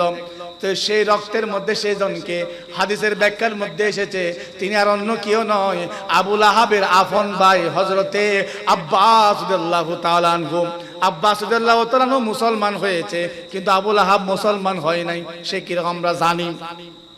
হযরতে আব্বাস রাদিয়াল্লাহু কি করতেছেন? স্বপ্নের মধ্যে দেখলেন। কাকে দেখলেন? আবু লাহাবকে। আবু লাহাব মারা যাওয়ার 1 বছর পরে আবু লাহাবকে স্বপ্ন দেখতেছেন তার ভাই হযরত আব্বাস রাদিয়াল্লাহু তাআলা আনহু। তো কি হয়েছে বলা হচ্ছে, দেখে বলা হচ্ছে যে বাদু আহলিহি বিশাররি হেবাতিন। দেখতেছেন আবু লাহাব খুবই আযাবের মধ্যে আছে, খুবই কষ্টের মধ্যে আছে, খুবই পেরেশানির মধ্যে, আযাবের মধ্যে আছে। এগুলা দেখে কলা লাগো, ওই আবু লাহাবকে বলতে লাগলো, মাজা লাকিতা, ও আবু লাহাব তোমার সাথে কেমন আচরণ করেছে আল্লাহ।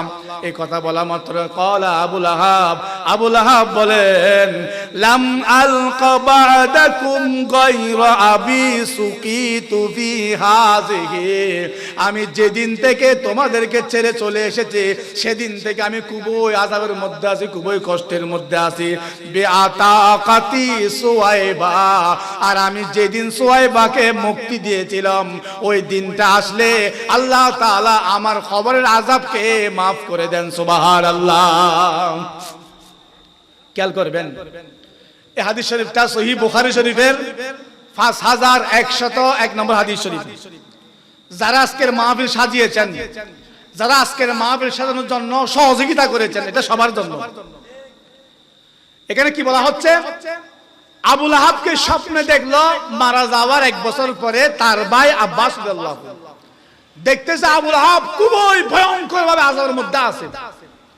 তখন আবু লাহাবকে প্রশ্ন করলো, ও আবু লাহাব তোমার সাথে কেমন আচরণ হয়েছে? তখন আবু লাহাব বলেন যে আমি তোমাদেরকে ছেড়ে যেদিন থেকে চলে এসেছি সেদিন থেকে আমি খুবই আযাবের মধ্যে, খুবই কষ্টের মধ্যে আছি। তবে আমার দাসী সুয়াইবাকে আমি যেদিন মুক্ত করে আজাদ করে দিয়েছিলাম, মুক্ত করে দিয়েছিলাম, সেই দিনটা আসলে আল্লাহ তাআলা আমার আযাবকে কমিয়ে দেন, সহজ করে দেন। সুবহানাল্লাহ। এটা কোথায়কার কথা? আবু লাহাব দুনিয়াতে থাকা অবস্থায় আমার রাসূল দুনিয়াতে এখনো শুভ আগমন করে নাই।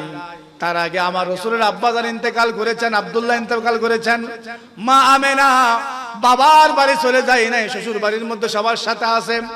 যখন মা আমেনা সন্তান প্রসব করার সময় গনিয়ে আসতেছে, একেবারে যখন সময় গনিয়ে আসলো তখন ওই আবু লাহাব, যিনি সুন্দর মানুষ ছিলেন, প্রভাবশালী মানুষ ছিলেন, ধনী মানুষ ছিলেন, ওই আবু লাহাবের কাছে অনেকগুলো দাসী ছিল।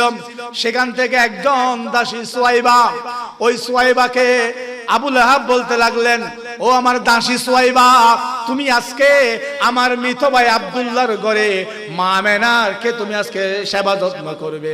এরকম বলে আবু লাহাব তার দাসীকে সেবা করার জন্য মা আমেনার কাছে পাঠিয়ে দিলেন। সুবহানাল্লাহ। তো কি হলো? সেখানে সুয়াইবা সেবা করতেছে। তো সেদিন সোমবার ছিলেন, রাত শেষ, সুবহ সাদিক শুরু হবে। এর আগ মুহূর্তে আমার রাসূল পাক সাল্লাল্লাহু আলাইহি ওয়াসাল্লাম মা আমেনার কুলের মধ্যে শুভ আগমন করে নিলেন। সুবহানাল্লাহ।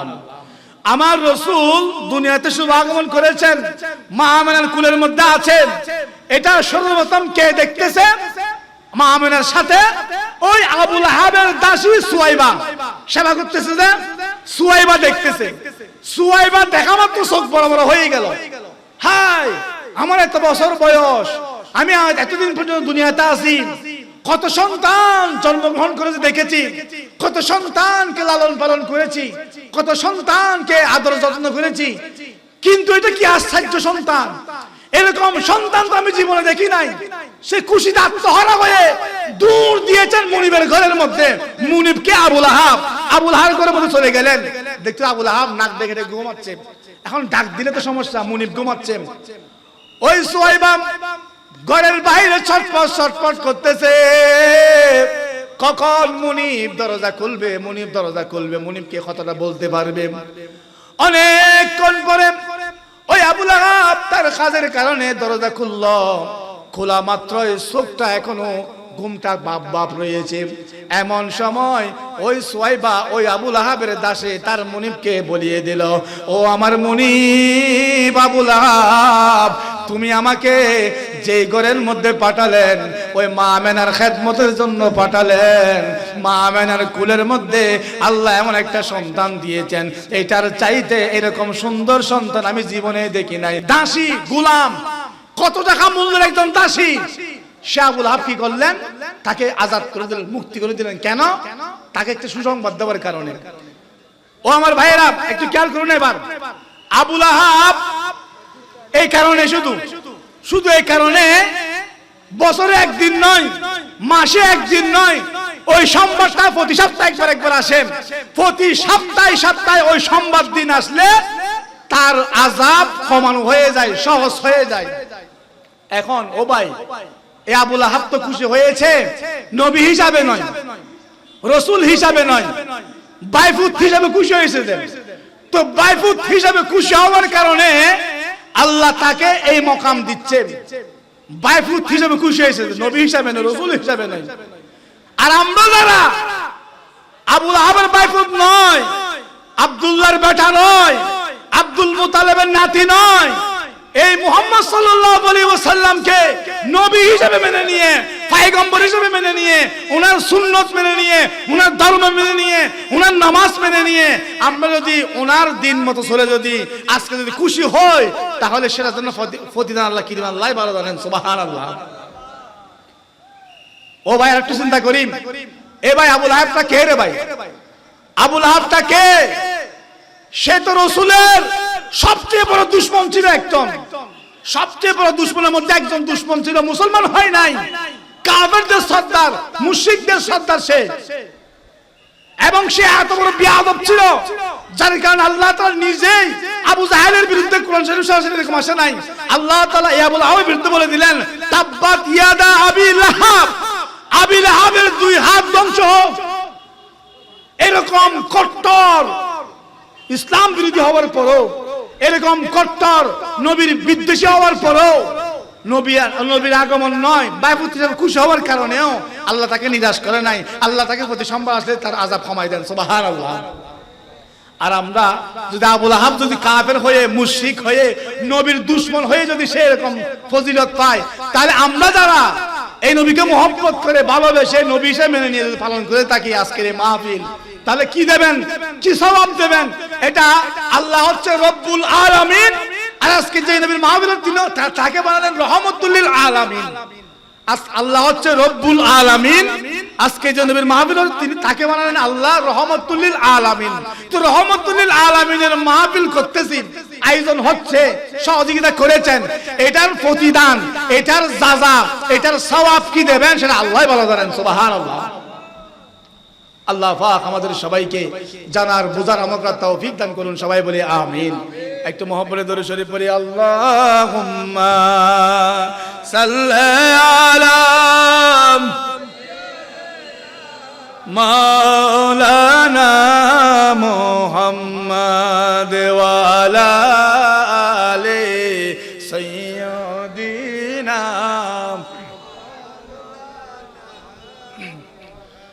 हमने आंखों से देखा नहीं है मगर, हमने आंखों से देखा नहीं है मगर, उनकी तस्वीर सीने में मौजूद है, जिसने लाकर कलामे इलाही दिया, जिसने लाकर कलामे इलाही दिया, ओ मुहम्मद मदीने में मौजूद है। फूल कलते हैं पर के सल्ले अला, फूल कलते हैं पर के सल्ले अला, झूम कर कही रही है ये बात सबा, ऐसी खुशबू समन के गुलू में कहा, ऐसी खुशबू समन के गुलू में कहा, जो नबी के पसीने में मौजूद है। अल्लाहुम्मा सल्ले अला मौलाना मुहम्मद व अला সাইয়্যিদিনা মাওলানা। প্রিয় হাজরিন, আমাকে আরেকটা বিষয়ের জন্য বলা হয়েছে, সেটা হচ্ছে দেখি কবর এবং হাসর। আমি দুইটা বিষয় আলোচনা করেছি। একটা হচ্ছে নবীর প্রতি শ্রদ্ধা, নবীর প্রতি সম্মান, ভালোবাসার কি গুরুত্ব রয়েছে আলোচনা করার চেষ্টা করেছি। 2 নম্বরে মিলাদুন্নবী পালন করলে সেটার কি ফজিলত রয়েছে, যারা আজকে মাহফিল সাজিয়েছেন তাদের কি ফজিলত রয়েছে সেটা আমি কোরআন এবং হাদিস থেকে বলার চেষ্টা করেছি। আর একটা বিষয় বলেছেন কবর এবং হাসর।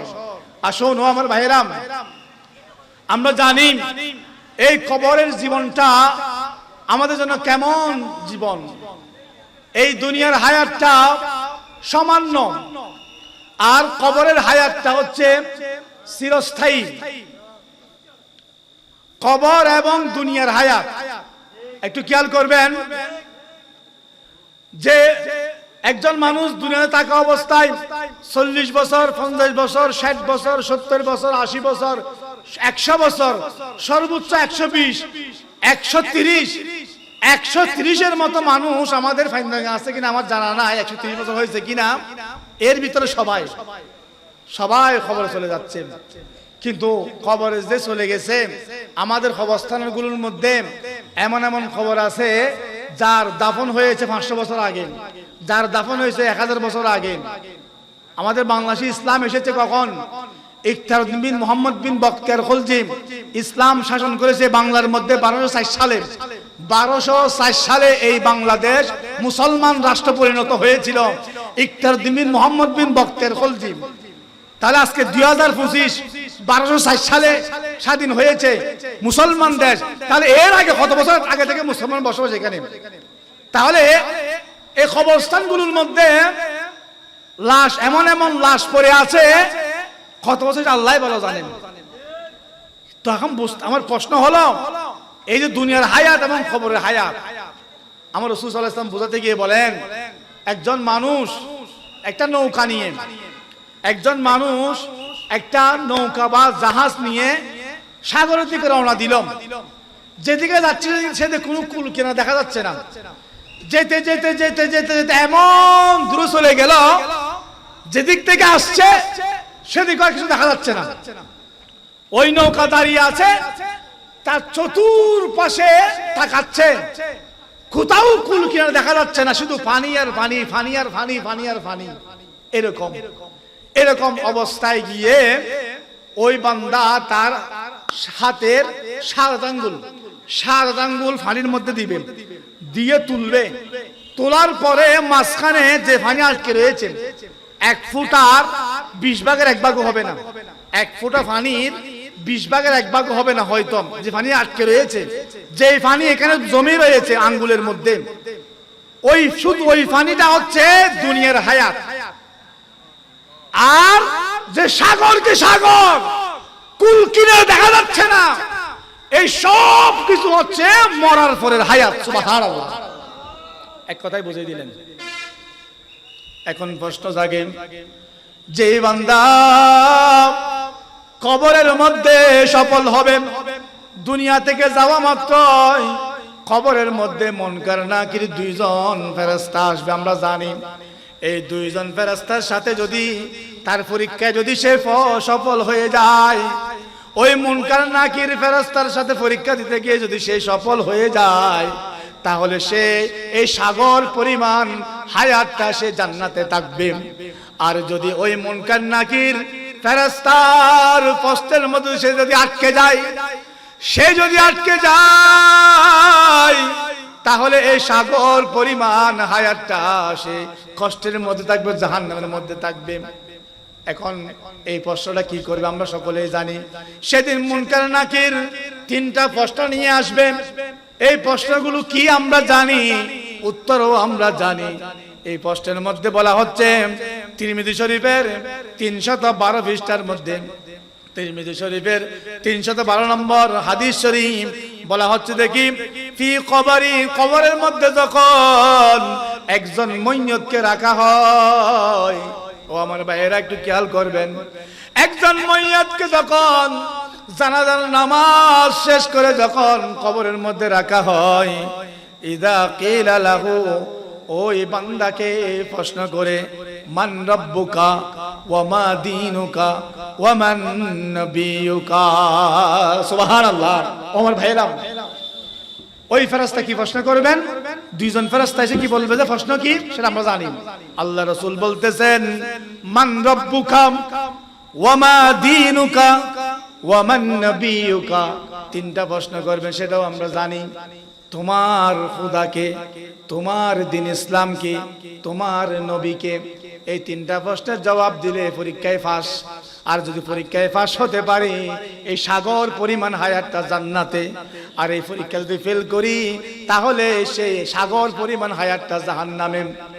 ও আমার ভাইয়েরা, এখানে আরো একটা প্রশ্ন আছে। এই হাদিস শরীফটা তিরমিজি শরীফের 312 নম্বর হাদিস শরীফ, মান রাব্বুকা ওয়া মা দীনুকা ওয়া মান নবিয়ুকা।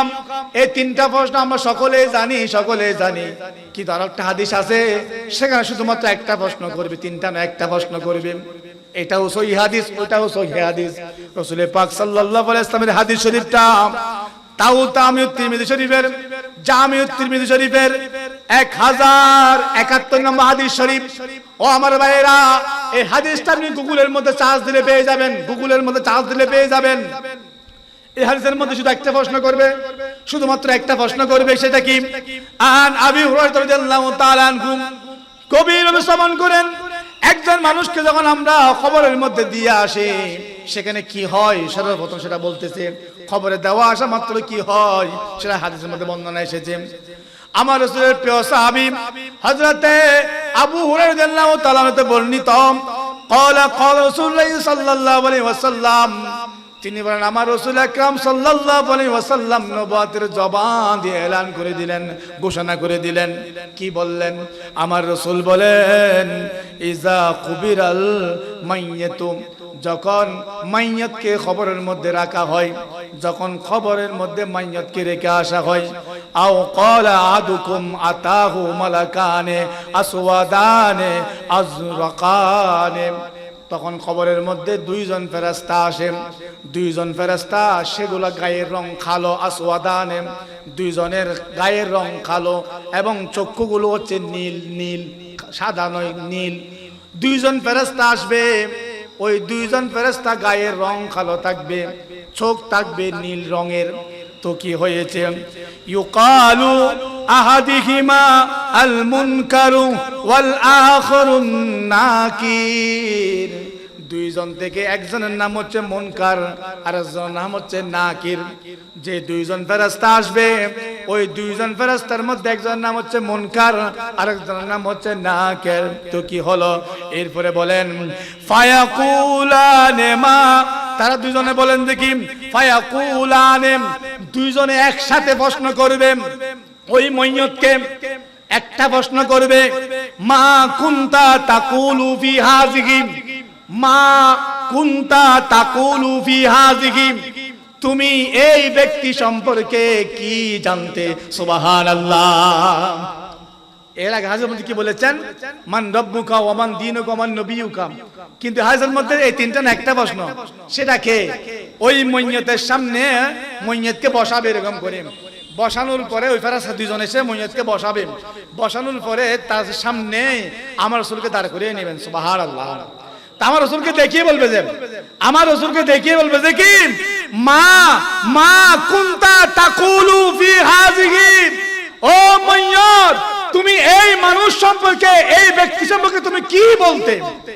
আমার রাসূলকে দেখিয়ে দিয়ে বলবে যে কি, আমার রাসূলকে দেখিয়ে বলবে যে কি, মা কুনতা তাকুলু ফি হাযিহি, এই লোক সম্পর্কে তুমি কি বলতে? ওই মাইয়াতকে শুধু একটা প্রশ্ন, আর কোনো প্রশ্ন নাই।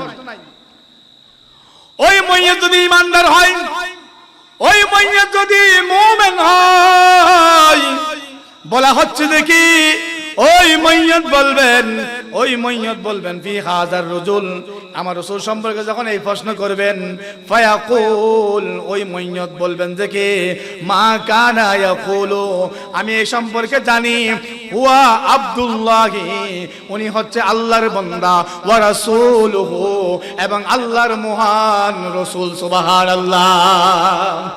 ওই বান্দা যদি ঈমানদার হয়, ওই বান্দা যদি মুসলমান হয়, সে তখন বলবে যে কি, যে উনি হচ্ছেন আল্লাহর বান্দা এবং আল্লাহর প্রিয় রাসূল। সুবহানাল্লাহ। এই কথা বলার পরে ওই ইমানদার বলতে থাকবেন, আশহাদু আল্লা ইলাহা ইল্লাল্লাহু ওয়া আন্না মুহাম্মাদান আবদুহু ওয়া রাসূলুহু। সুবহানাল্লাহ। ওই বান্দা দাঁড়িয়ে গিয়ে বলবেন যে উনি হচ্ছেন আল্লাহর বান্দা এবং আল্লাহর রাসূল, এবং আমি সাক্ষ্য দিচ্ছি আল্লাহ ছাড়া কোনো মাবুদ নাই, আর উনি হচ্ছেন আল্লাহর প্রিয় বান্দা ও আল্লাহর প্রিয় রাসূল। সুবহানাল্লাহ। এই একটা সওয়াল, একটা জবাব। এই প্রশ্ন যখন হয়ে যাবে, এই প্রশ্ন যখন এর জবাব যখন এই বান্দা দিয়ে ফেলবে, ফায়াকুলানে, এই দুইজন একসাথে বলবে, قد كنا نعلم انك تقول هذا। ও বান্দা, তুমি যে এরকম বলবে সেটা আমরা আগে থেকে জানতাম। তোমার সুন্দর জবাব হয়ে গেল, তোমার সুন্দর জবাব হয়ে গেল। সুম্মা ইউফসাহু লাহু ফি কবরি 70 গিরাআন 70 জিরাআন ফি 70। তখন ওই বান্দার খবরকে ডানে বামে চতুর্দিকে 70 গজ পর্যন্ত প্রশস্ত করে ফেলবে। ওই খবরটাকে 70 গজ পর্যন্ত প্রশস্ত করে, সুম্মা ইউনাউবারু লাহু ফীহি, তখন ওই খবরটা আলোকিত হয়ে যাবে, সুন্দর বিছানা হয়ে যাবে। তখন এইরকম যখন সুন্দর বিছানা নুরানি আলোকিত একেবারে 70 গজ প্রশস্ত করে যখন এরকম সুন্দর একটা বিছানা আয়োজন হয়ে যাবে, সুম্মা ইউকালু লাহু, ওই মইয়ত তখন বলতে থাকবে, ওই ইমানদার মইয়ত তখন বলতে থাকবে, তিনি বলবে যে কি, তাকে বলবে যে কি, নাম, হ্যাঁ হ্যাঁ তুমি ঘুমিয়ে যাও। ওনাকে বলবে তুমি ঘুমিয়ে যাও। ফায়াকুলুম, তখন ওই ব্যক্তি বলবে যে কি, ওই ব্যক্তি বলবে, ইরজিউ ইলা আহলিহি ফাআখবিরহুম, আমাকে তোমরা যেতে দাও, আমি আমার পরিবারের কাছে যাই, আমাকে যে এত সুন্দর ব্যবস্থা করেছেন এই সুসংবাদটা আমি আমার পরিবারেরকে দিয়ে আসি। সুবহানাল্লাহ। ওই মইয়ত বলবে যে কি, আমাকে যে এরকম ব্যবস্থা করেছেন এই সুসংবাদটা আমাকে সুযোগ দাও, আমি আমার পরিবারকে গিয়ে বলে আসি। এরকম যখন বলবেন, ফায়াকুলানে, ওই দুই ফেরেশতা বলবেন, নাম, নাম তুমি ঘুমাও, কানুমাতিল উরুস, কানুমাতিল উরুস, দুলহার মতো। ওই বাসুর রাতে দুলহা যেরকম ঘুমায় ওই দুলহার মতো করে তুমি এই বিছানার মধ্যে ঘুমিয়ে যাও। সুবহানাল্লাহ। এখানে আমার ভাইয়েরা উরুস করি আমরা, এটা ফাতিহা দিল, ফাতিহা আজদম দিলাম আর কি। বরফি সাহ হুজুর এই মাসের 11 তারিখ ইন্তেকাল করেছেন। এটা ফারসি ভাষা, আমরা বাংলায় বলি যে 11, আর আরবিতে বলে যে আহাদা আশারাম, তারপর ফারসিতে বলে যে ইয়াজদাহুম। এই জন্য আমরা ফাতিহা ইয়াজদাহুম বলি। ফাতিহা আমরা উরুস করি, আমরা রমজানের সাথে উরুস করি, মাসবান্দার শরীফ উরুস করি। এই যে উরুস, এটাকে অনেক ভাই মানে না। এই হাদিসে দেখেন আল্লাহ রাসূল এই হাদিসের মধ্যে এসেছে কি, ফেরেশতারা বলবে যে কি, নাম, আপনি ঘুমান, কানুমাতিল উরুস, ও আল্লাহর প্রিয় বান্দা আপনি ঘুমান। উরুস, উরুস মানে হচ্ছে দেখি ওই নতুন দুলহার মতো যিনি বাসুর রাতে তার স্ত্রীর পরে সাথে ঘুমায়, সেরকম ভাবে তুমি এই বিছানার মধ্যে ঘুমিয়ে যাও। সুবহানাল্লাহ। তো তিনি কি আজার মধ্যে আছে, তিনি দুলহার মতো ঘুমিয়ে আছে? রহমতুল্লাহ শাহ হুজুর তিনি তো দুলহার মতো ঘুমিয়ে আছে, তো তার উরুস না করে তার কি করবো আমি? এখানে উরুস বলেছেন হাদিসের মধ্যে, হাদিসের মধ্যে মুনকার নাকি বলছে উরুস, তাই আমি উরুস না বলে কি বলতাম? আল্লাহ পাক আমাদের বোঝার তৌফিক দান করুন, সবাই বলি আমিন।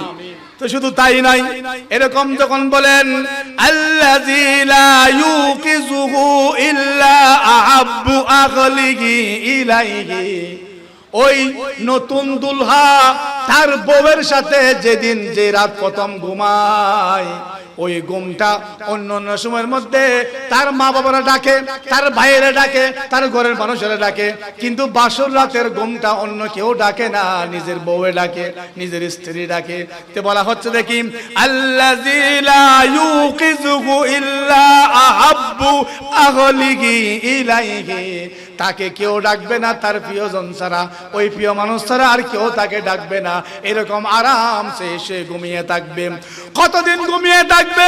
হাত্তা ইয়াবআসুহুল্লাহু মিন মাদজাইহি যালিকা, এভাবে করে হাসরের মায়াতান ফসা পর্যন্ত, হাসরের দিন আসার আগ পর্যন্ত এভাবে সারা জীবন সারা জিন্দেগি সে এভাবে করে দুলহার মতো ঘুমিয়ে থাকবে। সুবহানাল্লাহ।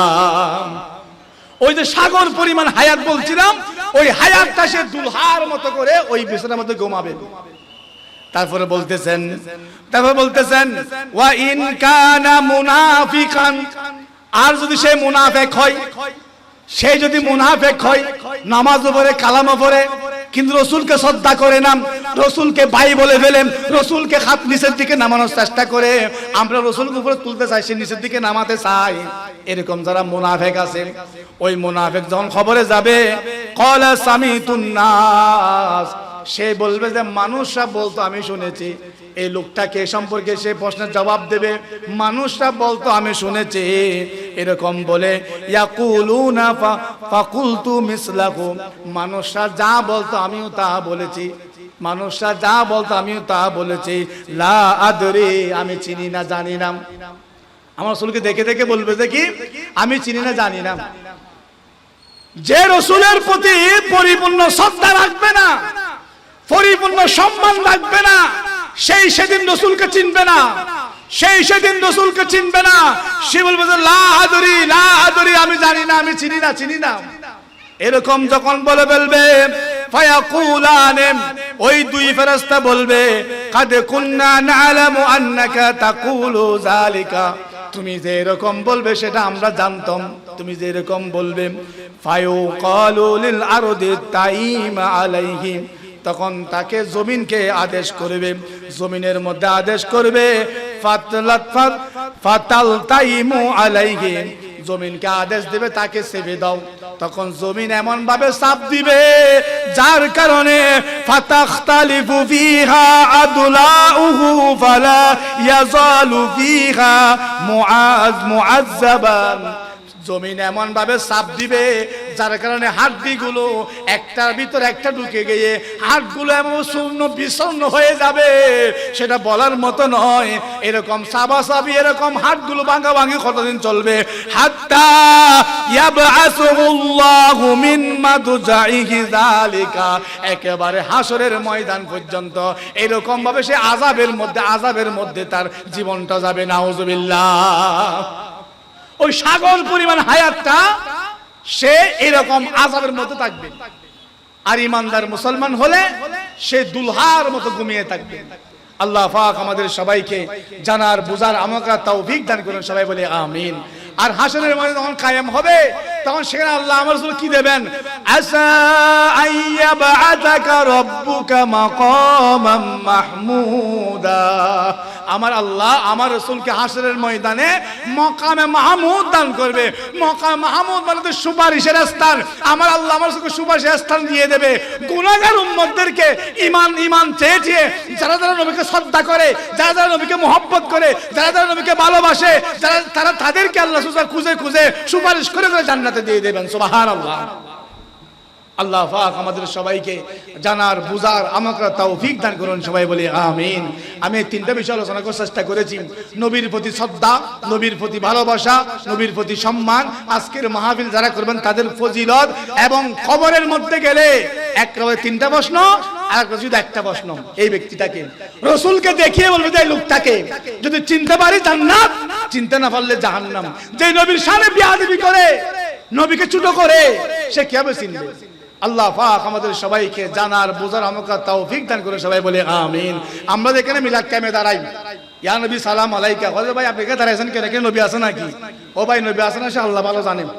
এখানে বৃন্দাবন হাটের এই কিল্লিং এর মাঠের মধ্যে নবী আসতে পারে নাকি পারে না আল্লাহ ভালো জানেন। কিন্তু বৃন্দাবন হাটের যে পাশে কবরস্থান আছে, ওই কবরস্থানের ভিতরে রাসূল এসে গেছে। কবরস্থানের ভিতরে রাসূল এসে গেছে, তো কবরস্থানের ভিতরে আসতে পারলে ওখানে আসতে পারবে না। সুবহানাল্লাহ। বৃন্দাবন হাটের এই মাঠের মধ্যে ইয়া নবী সালাম আলাইকা বললেন, নবী আসছে কিনা প্রশ্ন করেন, আমি বলবো না। কিন্তু ওই বাজারের পাশে যে কবরস্থান আছে, কবরস্থানের ভিতরে যে রাসূল এসেছে, মা হাজার রাসূলুন বললেন, এখানে মা কুন্ত তাকুলু হাজার রাসূলুন বললেন। এই লোকসময় তুমি কি বলতে? এটা প্রত্যেক কবরের জন্য, প্রত্যেক কবরের জন্য। তো তাহলে এই মাঠের পাশে যে কবরস্থান আছে, কবরস্থানের ভিতরে আসতে পারে আর মাঠের উপর আসতে পারবে না, সেটা আল্লাহ ভালো জানেন। আল্লাহ পাক আমাদের সবাইকে জানার বুঝার আমল করার তৌফিক দান করুন। সবাই বলি আমিন। हम सबको निभा रहा है मदीना करीम है, ये शहर मुस्तफा है, ये शहर मुस्तफा है, मदीना करीम है, हम सबको निभा रहा है, मदीना करीम है। क्यों ना करीम होए कि आका करीम का, क्यों ना करीम होए कि आका करीम का, मस्कन जो बन गया है, मस्कन जो बन गया है, मदीना करीम है, हम सबको निभा रहा है, मदीना करीम है। क्या मांगो मुस्तफा से उजागर दिली मुराद, क्या मांगो मुस्तफा से उजागर दिली मुराद, सब कुछ तो दिया है, सब कुछ तो मिल गया है, मदीना करीम है, हम सबको निभा रहा है, मदीना करीम है। रसूल पाक সাল্লাল্লাহু আলাইহি ওয়াসাল্লাম এরকম ওয়াজ করতেছেন সাহাবীদের সম্মুখে। আমার রাসূল বলতেছেন, যারা আমার ইসলাম ধর্মের মধ্যে আবির্ভূত হয়েছেন, আমার রাসূল বলতেছেন, যারা ইসলাম ধর্মের মধ্যে দাখিল হয়েছেন, যারা আগের ধর্ম ছেড়ে দিয়ে একমাত্র আল্লাহকে যারা আল্লাহ হিসেবে মেনে নিয়েছেন, আর আমি মুহাম্মদ সাল্লাল্লাহু আলাইহি ওয়াসাল্লামকে যারা নবী হিসেবে মেনে নিয়েছেন, রাসূল হিসেবে মেনে নিয়েছেন, তারা যারা মুসলমান হয়েছেন, তোমাদের আগে যত গুনাহ ছিল আল্লাহর দরবারে তোমাদের ক্ষমা হয়েছে। তোমরা যত গুনাহ করেছ আল্লাহ তাআলা তোমাদের সমস্ত গুনাহ ক্ষমা করে দিলেন। সুবহানাল্লাহ। এরকম বলার পরে আমার রাসূলের মজলিসের মধ্যে বসে আছেন অন্যতম একজন সাহাবী, যার নাম হযরতে দাহিয়াতুল কলবি। ওই দাহিয়াতুল কলবি চোখের পানি ছেড়ে দিয়ে দিয়ে কান্না করতেছেন। এক পর্যায়ে কান্নার আওয়াজ বের হয়ে গেল। আওয়াজ করে করে যখন সে কান্না করতেছেন, এমন কলিজা ছিঁড়ে যাবে এরকম করে কান্না করতেছেন, সাহাবায়ে কেরাম আশ্চর্য হয়ে গেলেন। রাসূলও তার আলোচনা বন্ধ করে দিয়ে ওই দাহিয়াতুল কলবির দিকে তাকালেন। দেখা যাচ্ছে দাহিয়াতুল কলবি এমন ভাবে কান্না করতেছেন, সেটা প্রকাশ করার মতো নয়। তখন আমার রাসূল নিজেই প্রশ্ন করলেন, ও দাহিয়াতুল কলবি, আল্লাহ তো তোমাদের সবাইকে ইসলাম ধর্ম গ্রহণ করার কারণে ক্ষমা করে দিয়েছে, তুমি কেন কান্না করতেছ? এরকম যখন বললেন, ওই দাহিয়াতুল কলবি আস্তে আস্তে দাঁড়িয়ে গেলেন। দাঁড়িয়ে গিয়ে আদবের সাথে দাঁড়িয়ে বলতে লাগলেন, ওগো আল্লাহর নবী রে, আল্লাহ আপনার ধর্মের আসার কারণে, আপনি রাসূলের সঙ্গী হওয়ার কারণে আল্লাহ আমার সকল গুনাহ ক্ষমা করে দিয়েছেন, সেটা আমি বিশ্বাস করি, সেটা আমি মানি। তবে আমার একটা পাপের জন্য আমার আফসোস হচ্ছে। ওই গুনার কারণে আমার অন্তরটা ধ্বংস হয়ে যাচ্ছে। ওই পাপের কারণে আমার রাসূল প্রশ্ন করলো, ও দাহিয়াতুল কলবে, আল্লাহ তোমার সকল গুনাহ ক্ষমা করে দিয়েছে মুসলমান হওয়ার কারণে। ওই সাহাবী কান্না বন্ধ করে না, কান্না করতেছেন। এমন সময় রাসূল আকরাম সাল্লাল্লাহু আলাইহি ওয়াসাল্লাম ওই দাহিয়াতুল কলবিকে প্রশ্ন করে, তোমার সেই অপরাধটা কি বলো না, যদি আল্লাহ তাআলা ক্ষমা করে দিয়েছেন তারপরে একটু করে বলো না, আমরা শুনি। এরকম বলতে না বলতে ওই দাহিয়াতুল কলবি এবার তার ওই গুনার কথাটা বলা শুরু করলেন। তিনি বলেন, ইয়া রাসূলুল্লাহ, ইয়া হাবিবাল্লাহ, আমি ইসলাম ধর্ম গ্রহণ করার আগে একজন বড় ব্যবসায়ী ছিলাম, এখনো ব্যবসায়ী।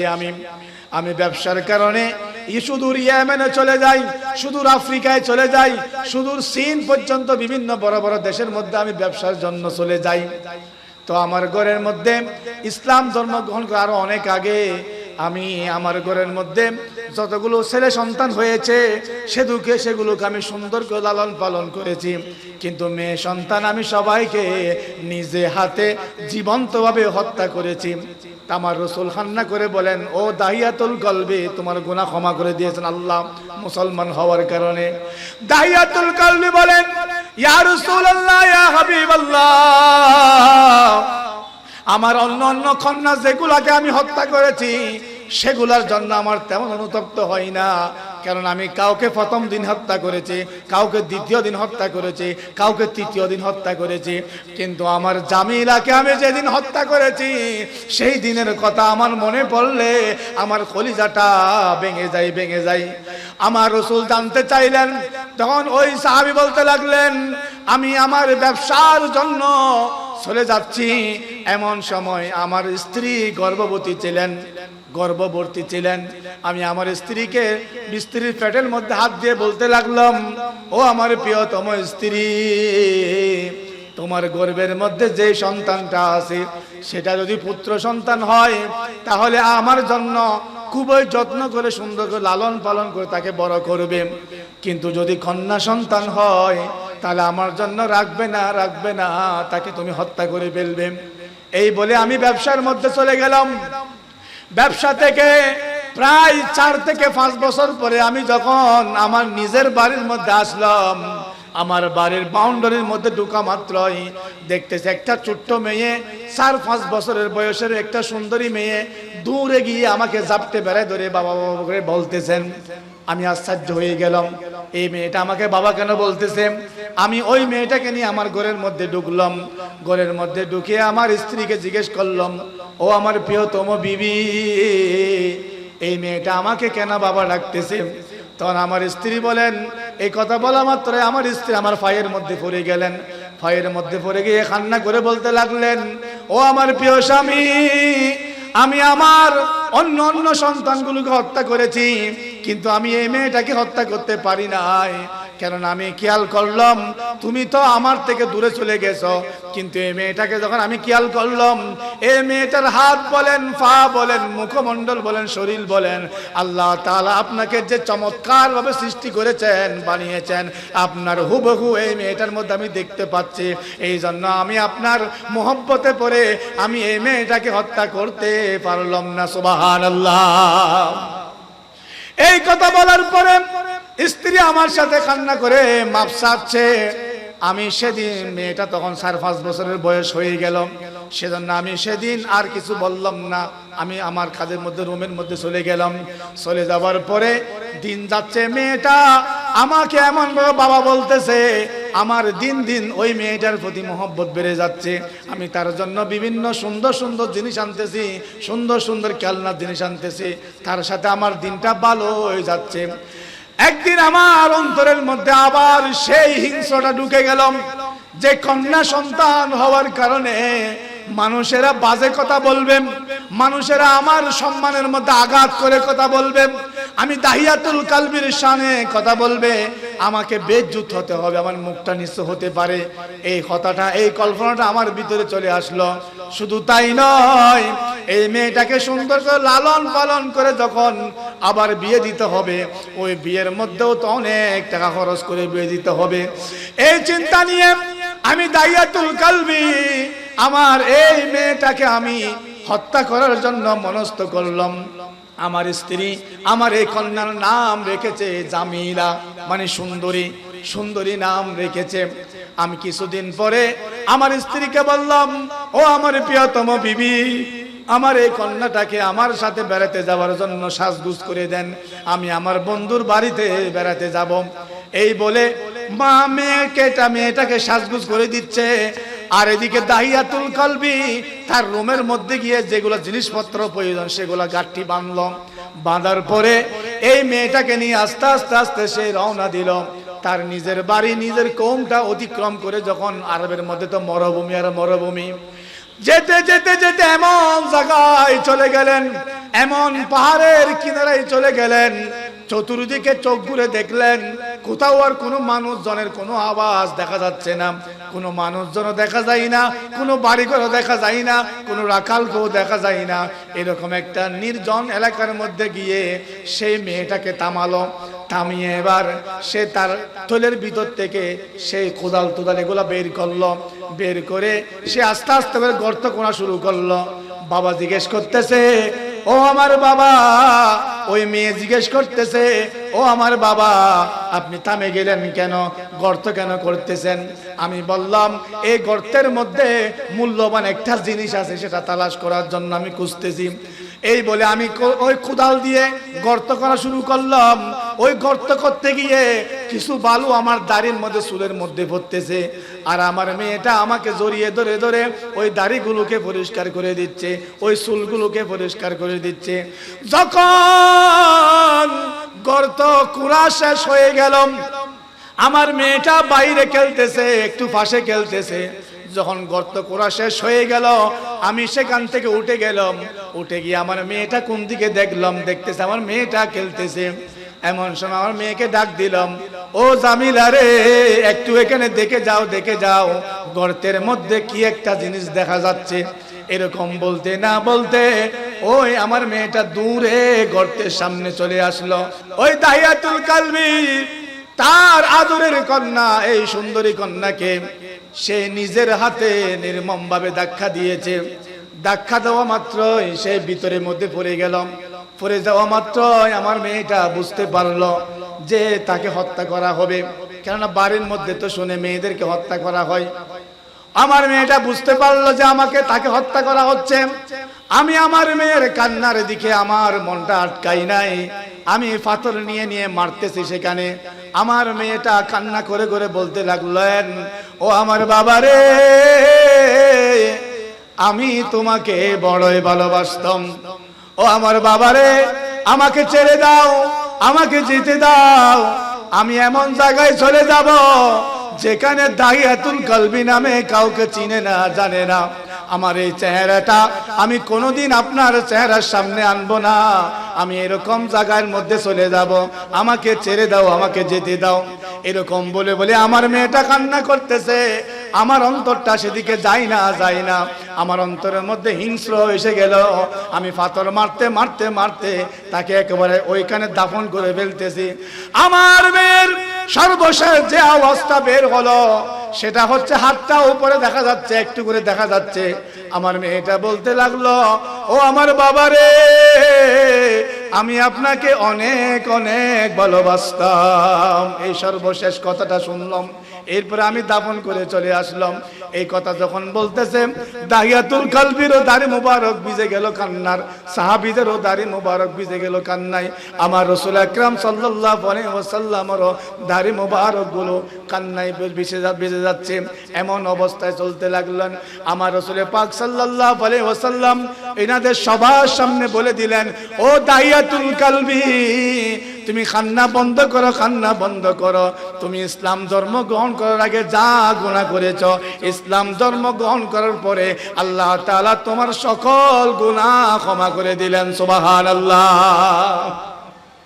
আমার ভাইয়েরা, হুজুর এসে গেছেন, আমার আলোচনাও শেষ। আমি সংক্ষেপ করে বলে দিলাম।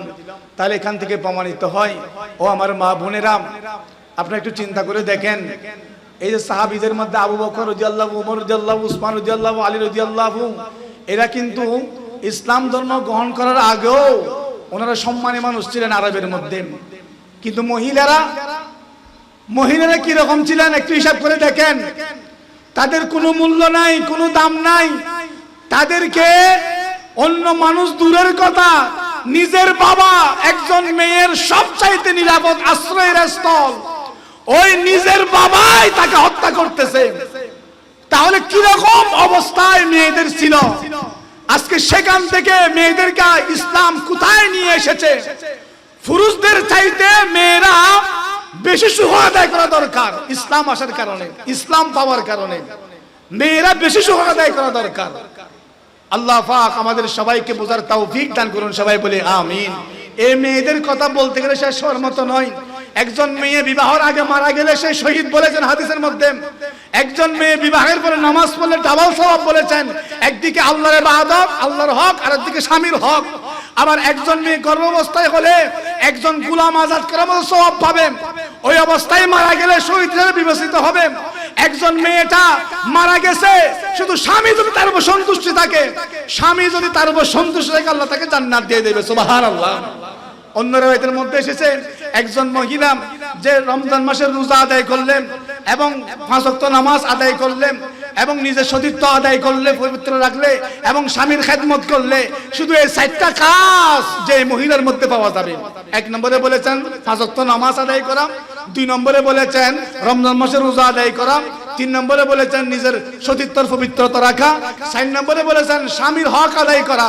এই 4টা কাজ যে মেয়েটা করবে, আমার রাসূল বলেন ওই মেয়েটা আল্লাহ যে 8টা জান্নাত সৃষ্টি করেছেন, ওই 8টা জান্নাতের মধ্যে যতগুলো দরজা আছে, সেই যেই দরজা চাই সেই দরজা দিয়ে সে জান্নাতে পৌঁছে যাবে। সুবহানাল্লাহ। তাহলে জান্নাত করে, মহিলার জন্য জান্নাত করে, রাস্তাঘাটে দোকান পাড়ে নয়, মহিলার জন্য জান্নাত করে। আল্লাহ পাক আমাদের সবাইকে জানার, বোঝার, আমল করার তৌফিক দান করুন, সবাই বলে আমিন।